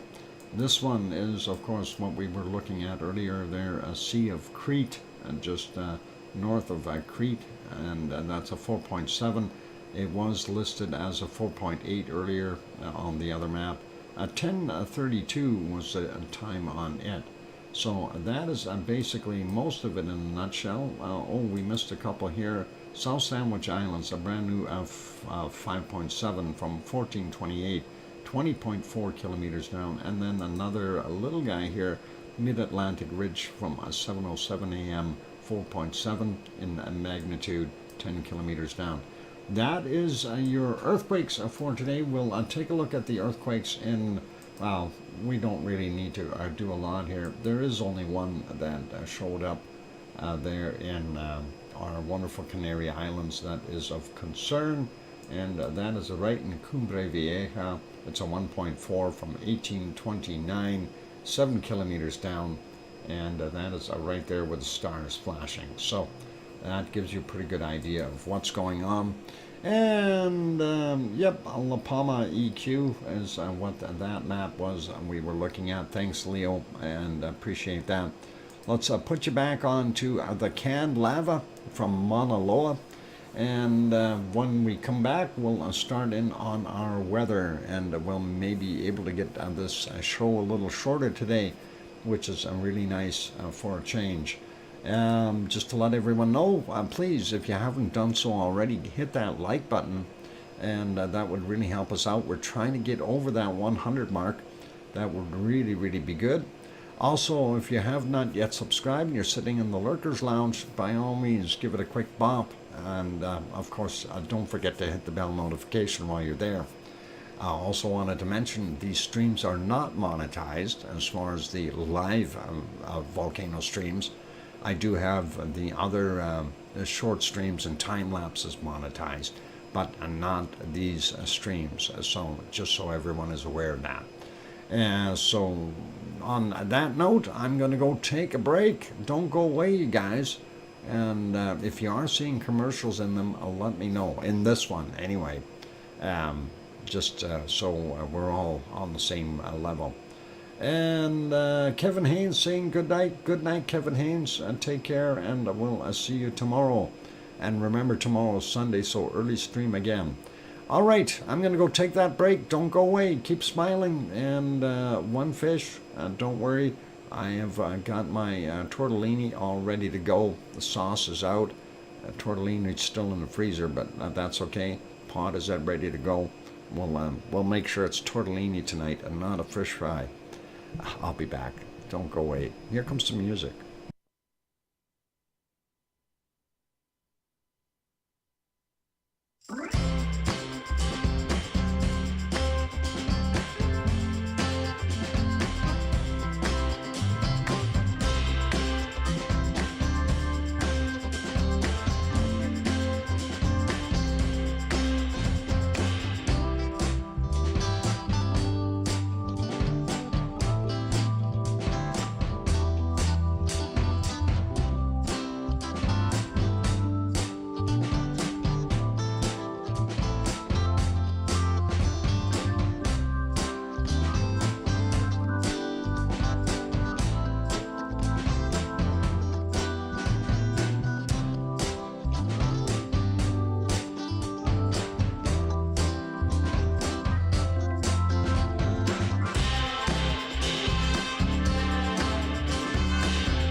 there we go. Microphone is back on. Welcome or welcome back, everyone. I'm your host, DrFox2000, here in Edmonton, Alberta, Canada.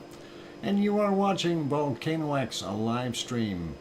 And thank you, Sue, and John, and Albert Girl, and Old Mummy of Hamsters, welcome. And thanks for the welcome back.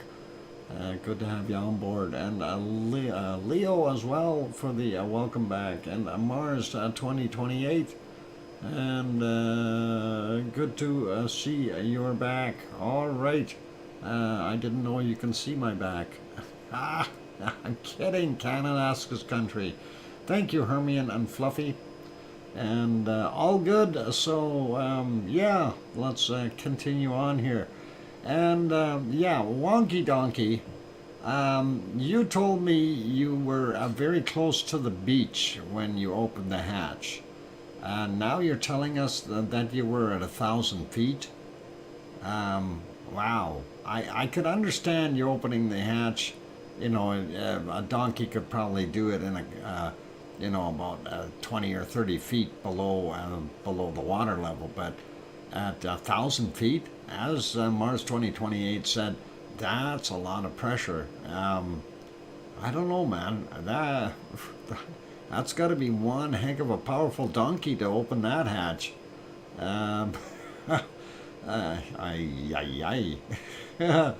Wanted some fresh air. 1,000 feet. I don't think you could lift that hatch. That is a lot of pressure. Let's see. I'm trying to calculate that out in my head. You would have just a rough calculation. 1,000 feet would get you down.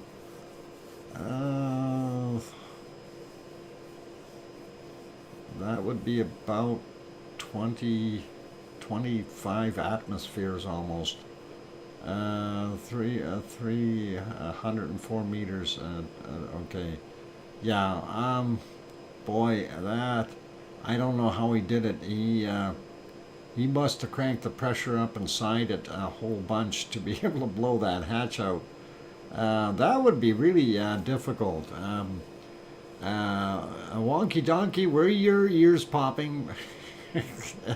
And by the way, how'd you get to the surface? That is a good question, because at that depth, that takes a little while to even float up there. Unless you use one of those underwater scooters. I used the big carrot as the hatch. Oh, okay. Oh, you plugged it back up. Okay, well. Yeah, I'm confused, but okay, Wonky Donkey, we'll leave that be.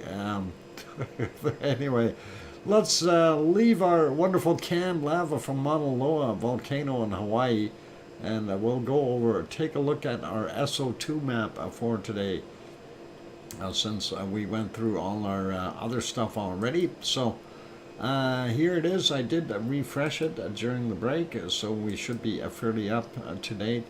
Damn, I fell asleep on the kitchen table. Wow, Irish Monk, I hope you're awake now. We are at the SO2 point of our wonderful stream. You missed a lot of good stuff, like the bacon seeds and the goats and everything else that we had going on. Yeah, so anyway. Welcome back, Irish Monk, and glad to have you on board. Yeah, I ate the carrot when the water came in. Okay, and then, oh, is that what happened? All right. Soporific roast of lamb. Oh, okay. You had a roast lamb? That's awesome. That would probably be why you fell asleep. And that lamb was probably delicious. And I'm not trying to be bad or anything, so, you know. Anyway, let's look at our map. We do see there is a storm system out here, and of course we see that a lot of that SO2 has been cleared out of the air, and that is probably a good thing. So what we're going to be seeing is fairly clean air heading into British Columbia, portions of the Yukon there, and we can see Alaska actually isn't doing too bad.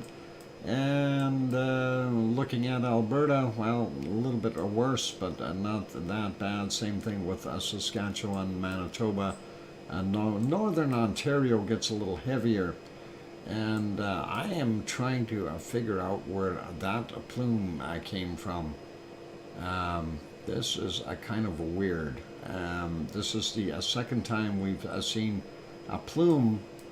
The other one, at least I could understand if it came off the end of the Reagan's Ridge where stuff was opened up. But where the heck did this come from? This one here, that is going over Newfoundland and all the way up. So there's got to be a reason to it. We'll take a look. Maybe I'll go back and try to search that out and see how it magically appeared there. But that's what we've got. We know that storm came through there. I wonder if the storm pressured all that together or something, but I hope not. Anyway, looking at most of what we see here in the western portion of the United States, fairly clear. Same thing with the southeast. Only a problem. Wow, Irish Monk, thank you very kindly for that wonderful super chat. Irish Monk, and let's see, 33. That is a wonderful super chat, and that is pay at the door with a late fee surcharge. Wow, very kind of you, Irish Monk. Thank you for your wonderful support. And all right, looking at what we see around the Great Lake region, though, a little bit heavier as far as that SO2 is concerned. Sliding down, looking here in Mexico, Popocatépetl, and of course Mexico City are responsible for that plume there, and we do see that not so much going over the Gulf, but coming up into Texas or northern area of Mexico. And looking in Central America, we do see it moving off into the Pacific once more. And here a little confusing because of the way the wind has blown everything. And I'm not sure if we are actually seeing something come from a volcano here in Peru, perhaps, or fire of some sort. That's another possibility. But we do see it in there. So it's kind of twirling around there, and the wind isn't going in any specific direction. And I can't remember if there's actually a volcano back there of some sort or not. You know, that's kind of odd. I just want to take a look at the volcano map for a second. Give me a second here. We're going to take a look and see maps. There's a volcano map. And if we zoom in on it, yeah, we don't see anything over there in Peru. So I wonder if it's a fire of some sort that they may have there, or if we had drifting coming out of Sangay or Reventador, or perhaps even Navedo del Ruz into that area. I don't think Cotopaxi or Cerro Negro would be involved. And it looks a little too far south here for Sabancaya. So we'll see what it's doing later. Let's get back over to that map and get on there and take a look. So yeah, looking pretty good, though. Otherwise, we don't see too much here in going across. We do see going out into the Pacific a little bit from Chile, but we do have here in Argentina, it is getting across there a little bit, some of it adding up there in bottom end of Paraguay, and looks not bad in Paysandú. So that's up here. They got a fairly clean air, really cool that way. And then of course the bottom half here from Buenos Aires is blowing into Uruguay, and that is kind of what we see there. We do have more plumes down here. Not sure if that's just people pollution. And looking at this area, we may have had a little bit of a volcanic eruption at Michael Volcano, causing some of that output. But we'll see. And still a fair amount of SO2 down in the Antarctic, and hopefully that will dissipate soon. Nice sunny clear day. Of course, we see an increase in SO2 from a White Isle volcano, and not so bad there from Leo's place. I don't think Leo's got the barbecue on. I think most of that is going on here from the oil refinery, and then looking there north of Sydney, coking plants continuing to do their thing. Going over to Tofua, no barbecue today. Yeah, but you know, Leo, that's what you said before, and you know, we take a look at the beach shot there, and you know, I really have to wonder which one of these tents is yours. Okay. It's a good question. Anyway, that's all right. Never mind. That is from Melbourne, by the way. That's at what is it? Mount Martha Safety. What? A Safety Beach. So I guess you're pretty safe there. Okay. Looking at what we see here in Vanuatu, not bad. Tofua doing its thing out here in Papua New Guinea, or not Papua New Guinea, in the other one. And yeah, one fish, 26. Oh, I'm gonna write that down. One fish, 26, is not on the menu tonight. Oh, thank you for that wonderful super chat, one fish, and that's excellent. I appreciate that, and all helps out. Okay, cool. So yeah, Tofua and Tonga. There we go. And Vanuatu continuing. So Aoba and Gawa are doing most of that action there. Not as much coming from Yasur. Our friends over here in Papua New Guinea are taking it fairly easy. Luolatok is still busy. Semeru, we know, was busy, and that is all good. I'm back up to the bacon seeds. I was driving then. Okay, no worries, oh mummy of hamsters.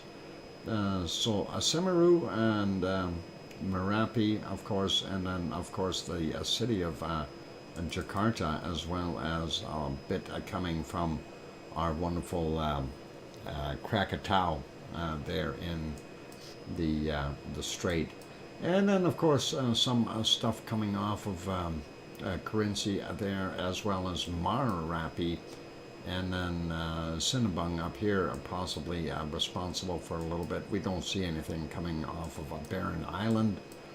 Ibu and Dakono taking it easy there.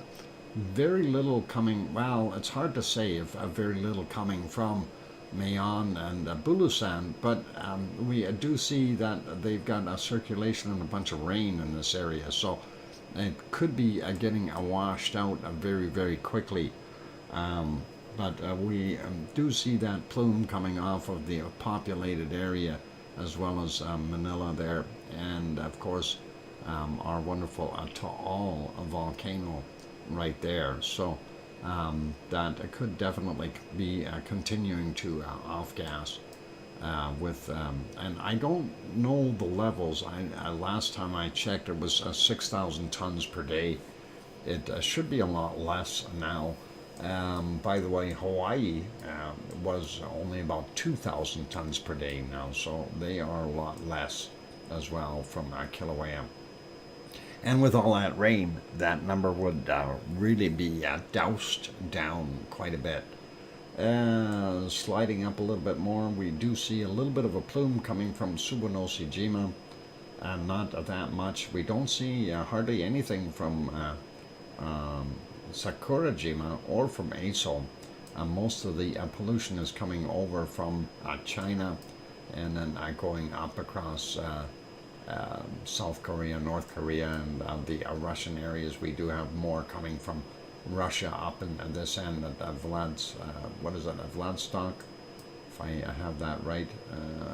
Yeah, Vladivostok up there. So that is, of course, heading out over Sapporo, Japan, on the North Island there, and quite a bit up here. And so I'm assuming that we've got something happening from Bezimiani as well as Shivalish up in the north, and possibly Kurinsky down here in the south, adding to it. And that is kind of it for those guys. Fairly heavy there in India today. I don't know why. Also seems to be very, very heavy in this part of Russia. Not sure what is going on there. And sliding down, we do see not that bad from our gold smelting plants there in South Africa. And we do see this here in Zambia. That's kind of weird. A little bit of a extra cloud there, and not as heavy coming from the volcanoes or the coking plants there in the Democratic Republic of the Congo. Urta Ale, hardly a smidgen coming out of there, or at least we don't see it. And we do see here that we have from the refineries in Saudi Arabia, Kuwait, not so much, but definitely from Baghdad and over here in Iran. I ran away from there because it's smoky, and Iraq up at the SO2 levels.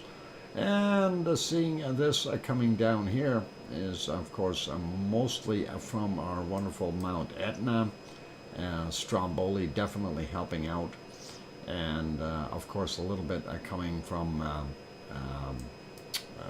what's that other guy there? The other one that we always see.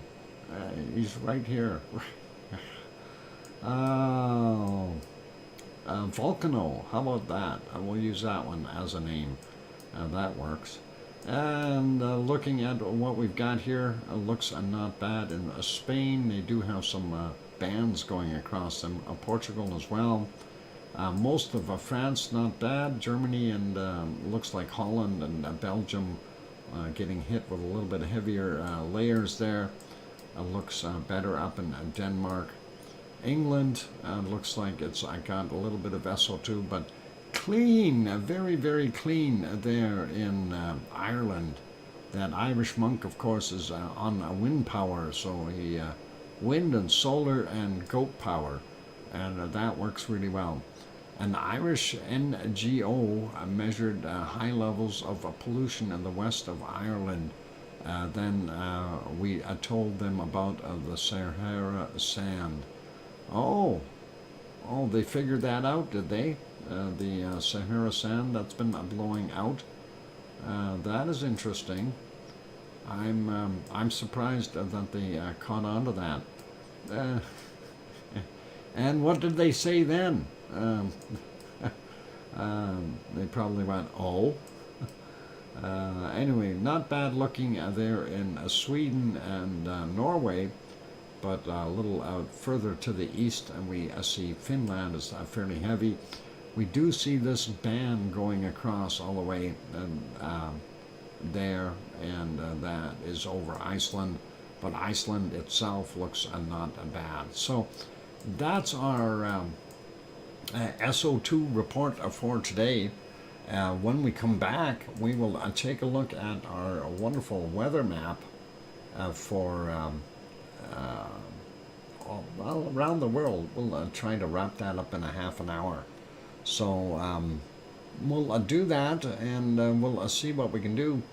And it doesn't look too bad. Maybe what I'll do is I'll try to hunt some stuff down while I'm on break. Anyway, for those good people who are here, please do consider hitting the like button if you haven't done so already. That'd be awesome. Also, if you're sitting in the Lurkers Lounge and you have not yet subscribed, do consider subscribing if you feel that that we've earned it. And on that friendly note, I'm going to go for a break. I'm your host, DrFox2000 here in Edmonton, Alberta, Canada. Play nice in the lava. I'm going to put you back over to the canned lava there of Mauna Loa. And here comes some music. Thanks.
go. Microphone is back on. Welcome or welcome back, everyone.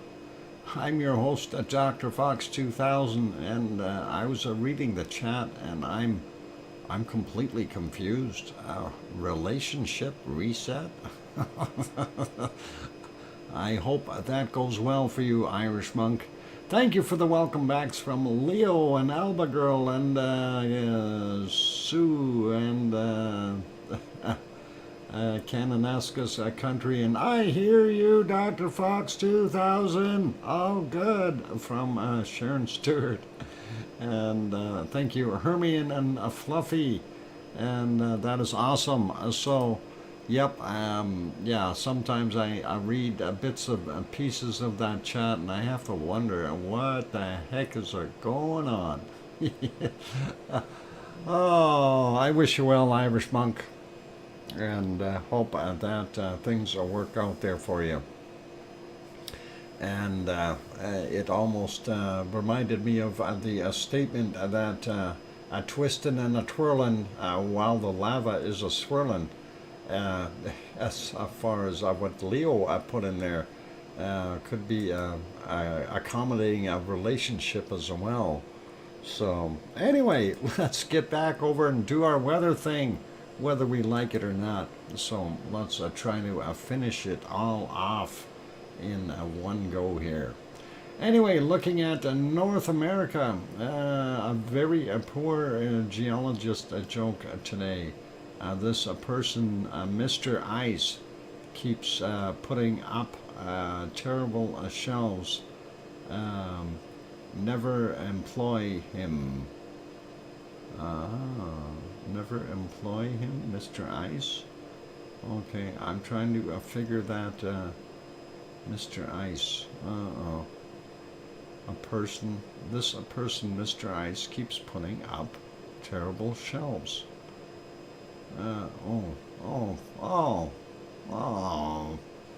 Never employ him. I get it. And the ice shelves, okay. For a geologist, that's not what we want. Okay, got it. No problem. Kind of punny. Ice shelves, Antarctic, yes, we get it. No worries. Anyway, we see this high twirling around here, putting a warm air into our wonderful British Columbia and Alberta, and that is going to end over the course of Sunday and Monday. We are getting colder here in Edmonton again. Anyway, Vancouver coming into the lovely 7 or 8 degrees right now over in the rock where Bob is. He's got about 4 or 5 degrees, so he should be doing pretty good there. And let's take a look here where a swift current is. Kananaskis Country is suffering with a minus 5 degrees Celsius. He's a lot colder than what we've got here, so that's kind of what we got. We do see that high up in the northern portions here. That is going to keep it cold, and we see where the cold front really lies, and that goes all the way down into northern Ontario and into Quebec, and portions of, I guess, most of Labrador. So very cold for those guys. Let's take a quick look here at Toronto at 0 or -1, depending on where you're standing. 0 in London. Detroit coming in at +4. Tom and Pepper's Place at about a +4 as well. So they're above freezing, and that is not bad. And going over here, though, we see that it is cold in New Brunswick and all along the St. Lawrence Seaway. Montreal -2, Quebec -9, and down to about -13 there in the other places of New Brunswick. St. John's coming in at a cold -8. Halifax, on the other hand, about a -5. Sue has got -7 at her house there in Cole Harbor. And we take a look at -15 up at the top end of Newfoundland. Central areas are probably just about as cold. A little bit warmer out here on the Avalon Peninsula, but not bad. See, I got it right again. Avalon Peninsula. Anyway, Portland about 7 or 8 degrees, sliding down a bunch. We see it's a lot warmer in California today, and 16 in Sacramento, and we got 18 in San Jose. LA coming in at about 18, and let's see what we got in Death Valley. Oh, I don't know, about 19, 20, almost, somewhere thereabouts for Death Valley. And we see a 16 in Las Vegas, and that is a better. Ooh, 21 in Death Valley. Yeah, you almost can go in a t-shirt. That is pretty awesome. 20 in Mexicali, and let's see, the desert icicle, as Irishman calls them, the Arizona snowman, basking in 21, 22 degree temperatures there. 23 in Tucson, and looks like the heat is starting to win over in Mexico by the looks of things. Albuquerque about 12, 11, depending on where you're pointing. And down here on the bottom end of Texas, we are still not seeing very warm temps, but 18, 19, 20 in some spots is better than a 13 like at San Antonio, or 13 as in Houston, or 10 in Austin, and the about 8 there in Dallas. Still, oh, actually, they are not getting that warm temp there in New Orleans either. Very cold day at 11 degrees. And sliding over Jacksonville, we see is about 12 right now. Miami a little bit better at 23. Going up to Atlanta, though, 10 or 50 Fahrenheit, 10 degrees Celsius. And then we've got 8 at Charlotte, North Carolina. And we've got 6 degrees there at Grandma B's house. And some people probably are wondering why I always look here. That's where Bree was from, okay? Just so you know. And she was born and raised in Charlotte, North Carolina. So, yeah.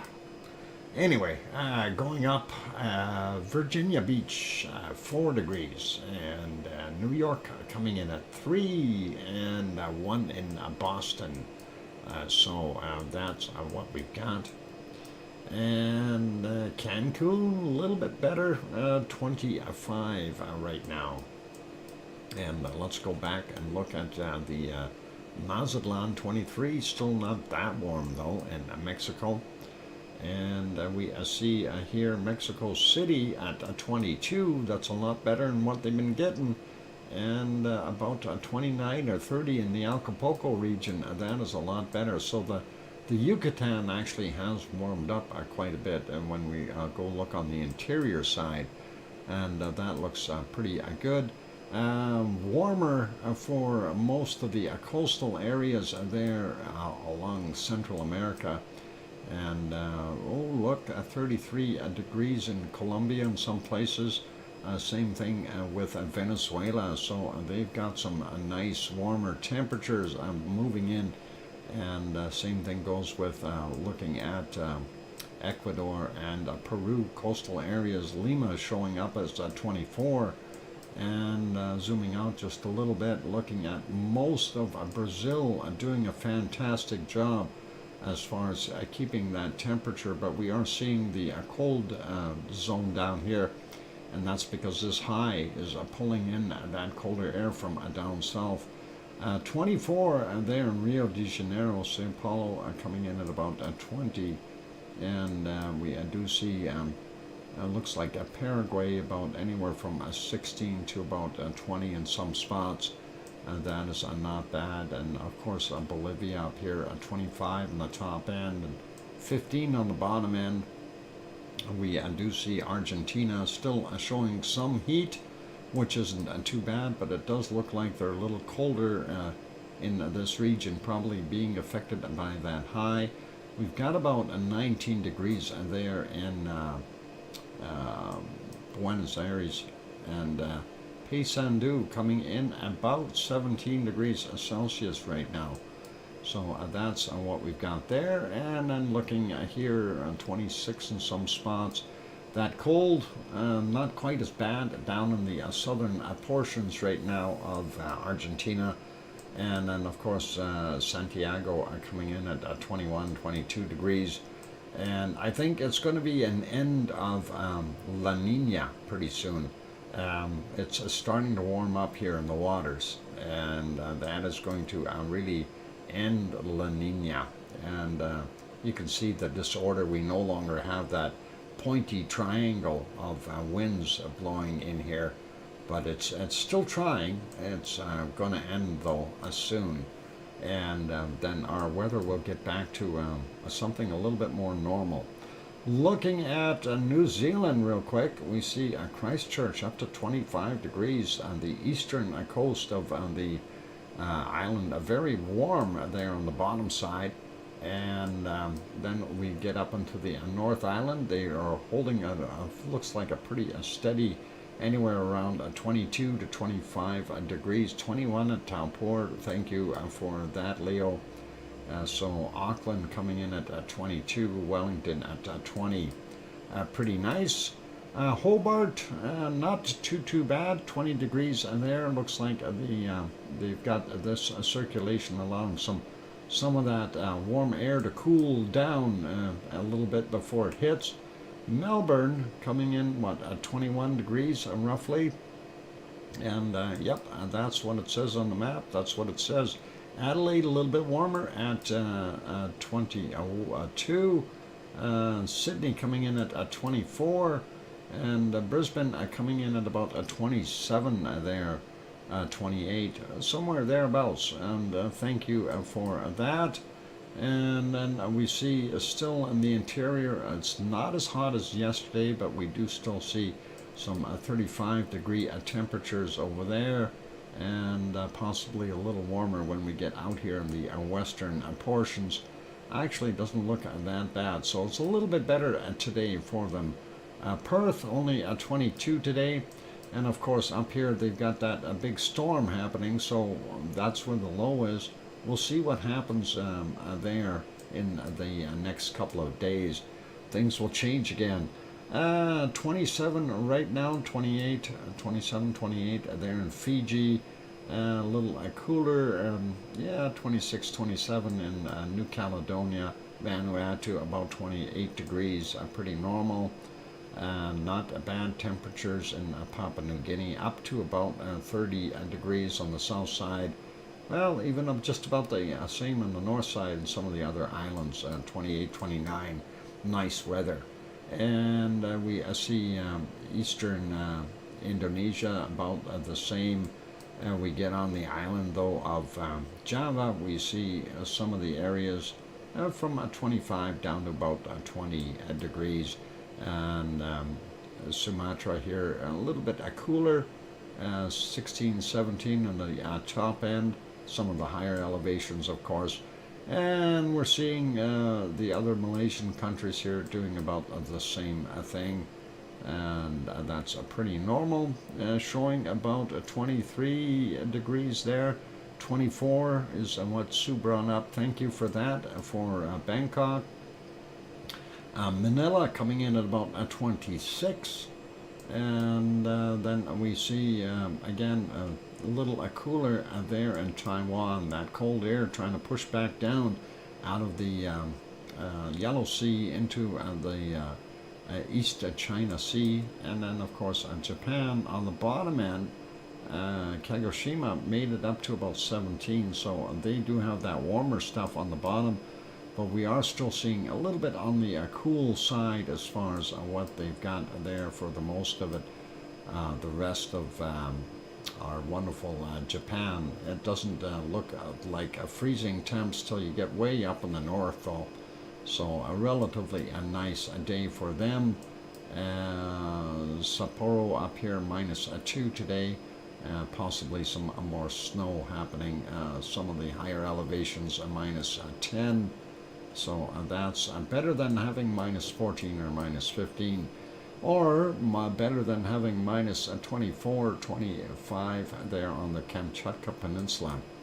We'll keep going, and looks like a little cooler there in Sri Lanka, which is not so bad.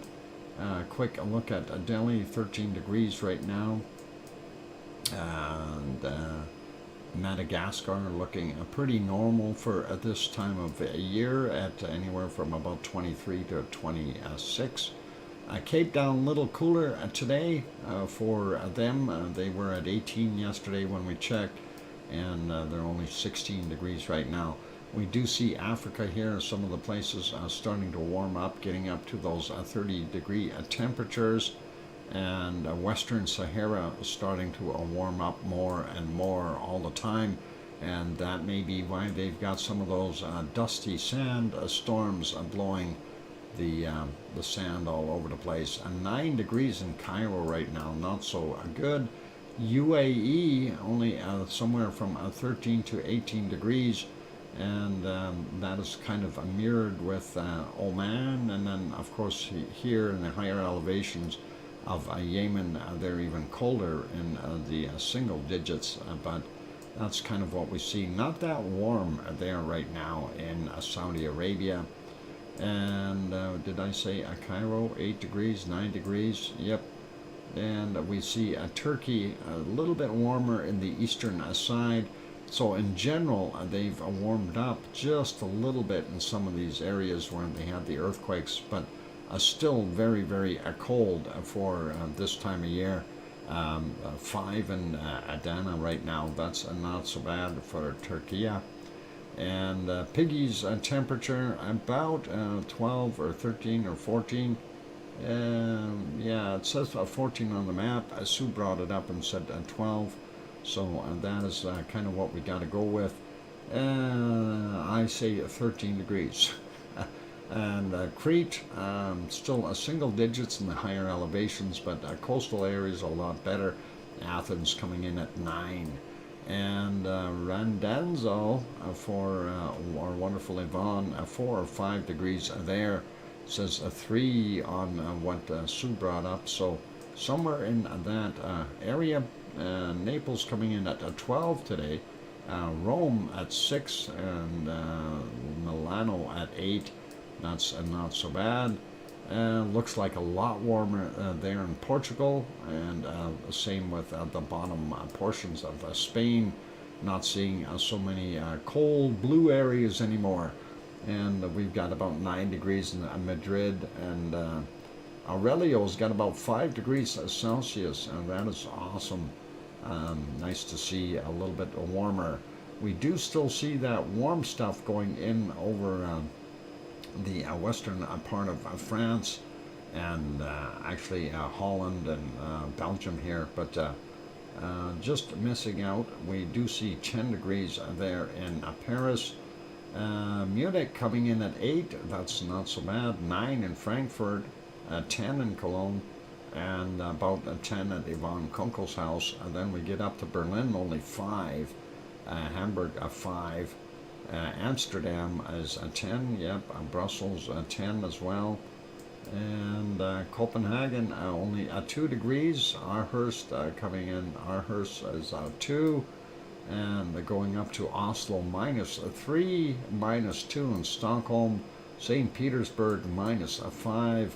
And Moscow is -8. And going over to London real quick, we see 9 degrees there. Looks a little cooler in Wales. And going up and seeing Glasgow 4, Aberdeen 3. Looks like temperatures for snow there in the north. And looking at Dublin, Ireland, we see about 7 or 8 degrees. And Irish Monk has probably got about 8 degrees or thereabouts. So thank you, Sue, again. That is awesome. And the only other place to look for a temperature right now is out here in Reykjavik. And it says about 2 degrees Celsius. And we'll see how close that is. And it is not that bad then. 2 or so there, and 1 degree. Yeah, that's pretty close. 1, 2, you know, a degree and a half. I don't know what to say about it. Let's leave that real quick at precipitation. We're going to do this super fast. We see along the western coast from the Queen Charlotte's on up some snow and rain going in there. A little bit of stuff here in the Rockies between Alberta and British Columbia. We do see here in looks like Washington State, Seattle area, and so on. They've got some stuff. And of course, we've seen the snow earlier in Yellowstone, so there in Wyoming and Montana are getting some of that. Over here in Winterpeg, they are getting some snow. We do have a little bit of snow coming down in Edmonton as well, but not that much. Looking at what we've got here, it looks like most of it is up in Quebec. And I don't think, Sue, you're not getting any snow right now, I hope. And we see this here, and that is pretty clean there in Newfoundland as well. And I wonder if this arc here has got something to do with that SO2 being pushed. So that's good. Lightning around. Oh, you got lightning? Oh boy. Anyway, it looks pretty clear down here. And good night, Leo. Take care. Looking at what we've got here in Central America, a little bit in the Yucatan, and pretty much normal for our times for there in Central America. And of course, the Brazilian rainforest, including places like Peru and those jungle places, all seem to be getting some rain showers. Looks like Rio de Janeiro is getting rain right now, Sao Paulo. Don't believe there's any rain at Paysandú and in Uruguay. And that's what we see in most of Argentina. Bottom end still seeing some moisture there in Chile. Moving over New Zealand, we do see some rain up here in the top, but they've got a high sitting there, so that may help in the next couple of days. They did have fairly clear skies. Southern end, though, of New Zealand getting some rain. No rain there in Tasmania, no rain in most of Australia till you get up here in the Queensland area and so on up in the north. And we do see some storms happening. And of course, still Fiji got rain, and we are seeing lots of rain in the Philippines and Indonesia and those areas. Going up, looking at Japan, lots of rain for them right now. 'Tis the season. And the Sea of Japan getting rain and mix of snow there as well. And not so much snow up in the north, though, of Japan. Not bad on the Kamchatka Peninsula. Moving over real quick, looking at Madagascar, yep, rain. And we see southern portions of Africa, the rainforesty stuff doing its thing. We don't see any rain there for most of the Sahara or over in places like Saudi Arabia and those countries. Fairly dry. And it looks like not so much rain or snow there in Turkey either, which is really going to help them. The Malatya is still getting a little bit of snow in that area, but should be a lot better. Nothing here in Italy or Sicily. Few spots in Spain and there in Portugal. Nothing too bad. Most of France completely clear. Germany's got spots of rain showers all over. Same thing with what we see in Holland and some Belgium areas. Looks like OFU Lux is in the clear.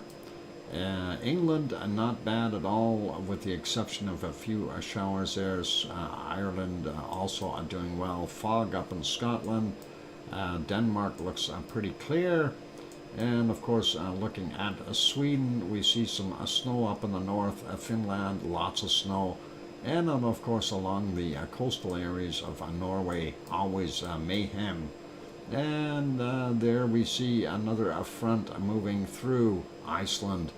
And Iceland is getting nailed with all kinds of different moisture. Let's go back to our temperatures and find the coldest places on here. Irish monk is warm. I'm sleeping on him. Uh-oh. Yeah.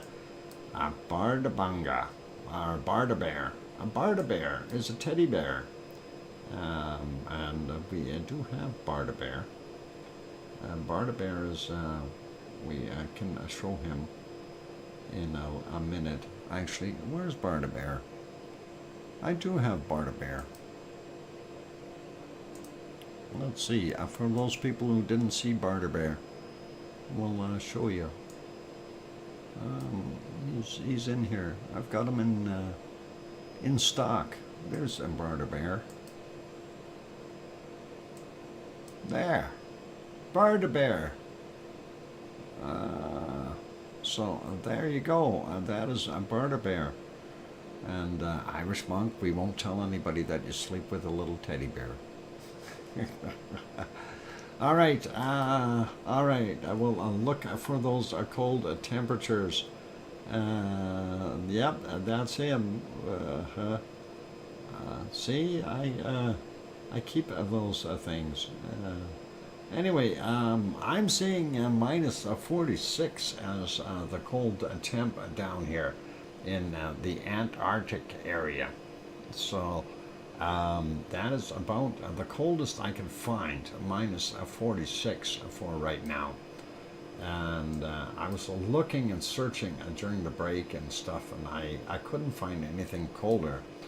So minus 46 is what I'm going to call for the Antarctic, and that would have to be it.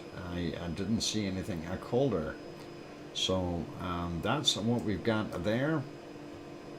And let's see.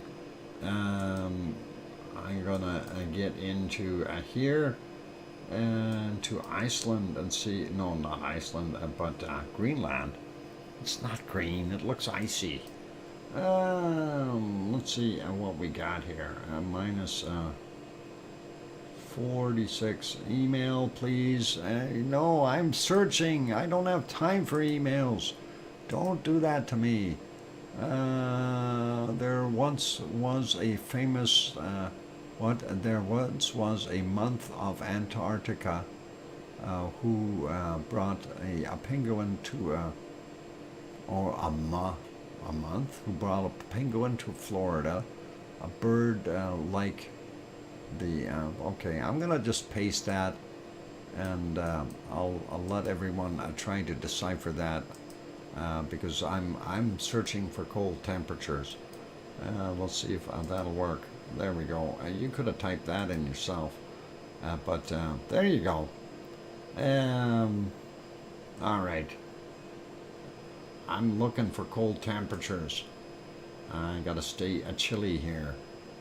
What happened to Sue? Is Sue give up? I think a minus 46 is about the same that we got here. Minus 44, 45, 46. There we go. Yep, I'm thinking, no, well, it's getting near the end of the show, and I'm trying to wrap it up, and Billy, yeah, it's all good. Don't panic. Not taking any offense. It's just we're trying to get things going. Yeah, I'm trying to keep the shows shorter, right? My temps are posted above. Oh, did you post your temps already? Wow, Sue is on the ball. Ooh, she already whooped me in Antarctica, and already whooped me in Greenland. I'm not able to find those. How the heck do you find those cold temperatures? I'm not going to be able to find that. When did you take those temperatures? I see a minus 46 there in Greenland. That is the coldest I see. Right there, minus a 46. Oh boy. That is, yep, definitely not the same as what we got there. So, yep, minus a 46 is what I got. She's looking to really whoop me today, I think. The Canadian Arctic, let's see what I can find up there. Oh, minus a 47, right there. Minus a 47. Are we looking at the same time and date of the map? Because I don't know, this looks awful peculiar.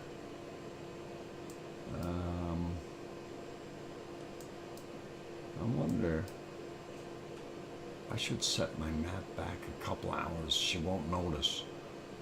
A minus a 48 I just seen in here.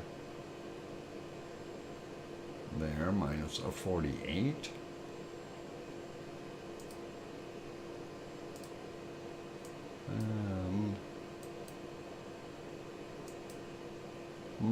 Minus a 48. Anything colder right there? Minus a 48.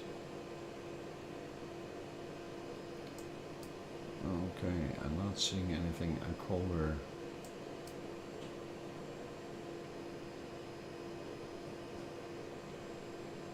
And let's see, where else can we check? Minus a 43. What about over in the normal place where I always find those cold temps? So we got minus a 48, and they have that here as well. So let's see if we can find a minus a 49 here. Oh, yeah, I found a minus a 49. Okay, and do we have a minus a 50? Minus a 49 is the best I can do there.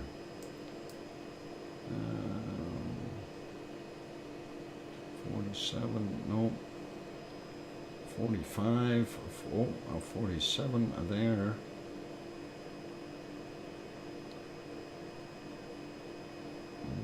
Don't see anything colder. 48, yeah, we got 49 already, so that's a minus a 48. And let's see, anything colder than a minus a 49 is what I'm looking for. Oh, I found another a minus a 49 right there. Do we have a minus a 50? Come on, minus a 50. No, doesn't look like it. I think I'm going to have to live with a minus a 49 in our Arctic region for today. And let's leave it as a minus a 49, and we will go over to Siberia, and this is where I gotta make my charge here and find that illustrious minus 60 degrees Celsius, and see what we can come up with. Well, so far not batting 100 here either. Oh, I see a minus a 49 there. Oh, minus a 50, 51. Right there, minus a 51. And do we have anything colder? Minus a 50.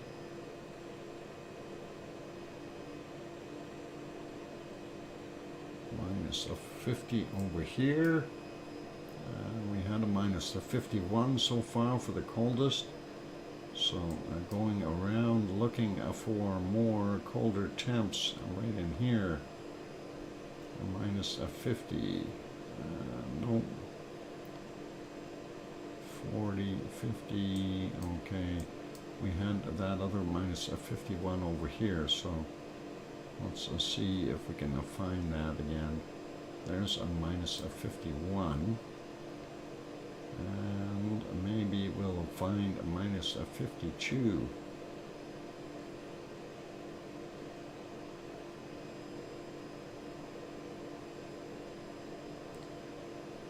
minus 51 so far. Okay, what about these areas up here? 48, no, that's no good. Going up the river without a paddle. Maybe a set of huskies would be a good. 49 there. And then let's see. Minus 51. There's a minus 53. Okay. Minus 53 is our best one there. And let's see, what else do we have? A minus 54.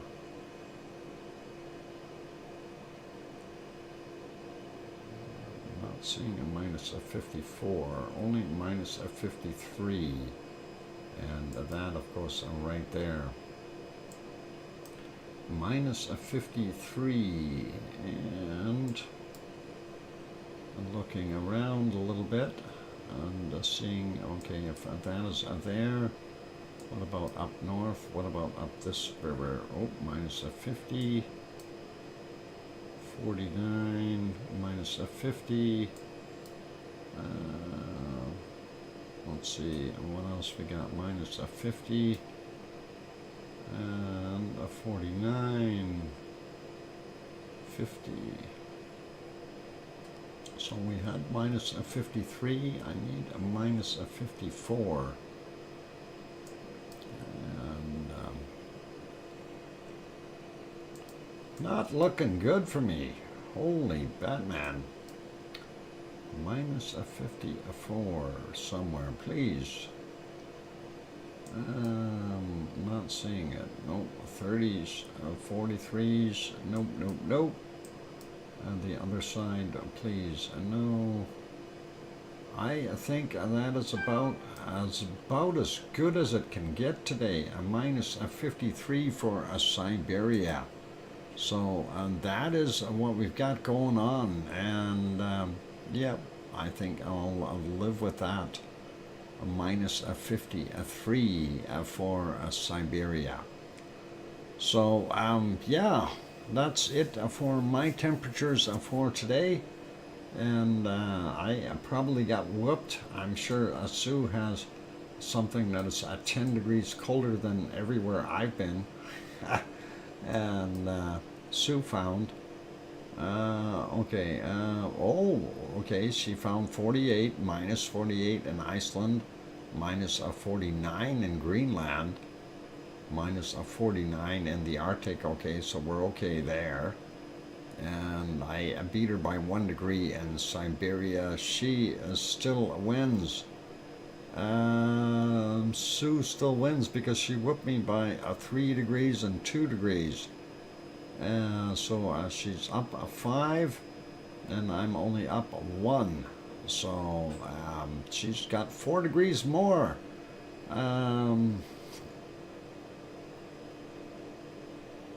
What?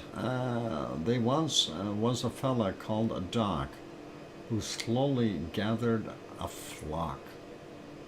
Well, I resemble that remark, Irish monk.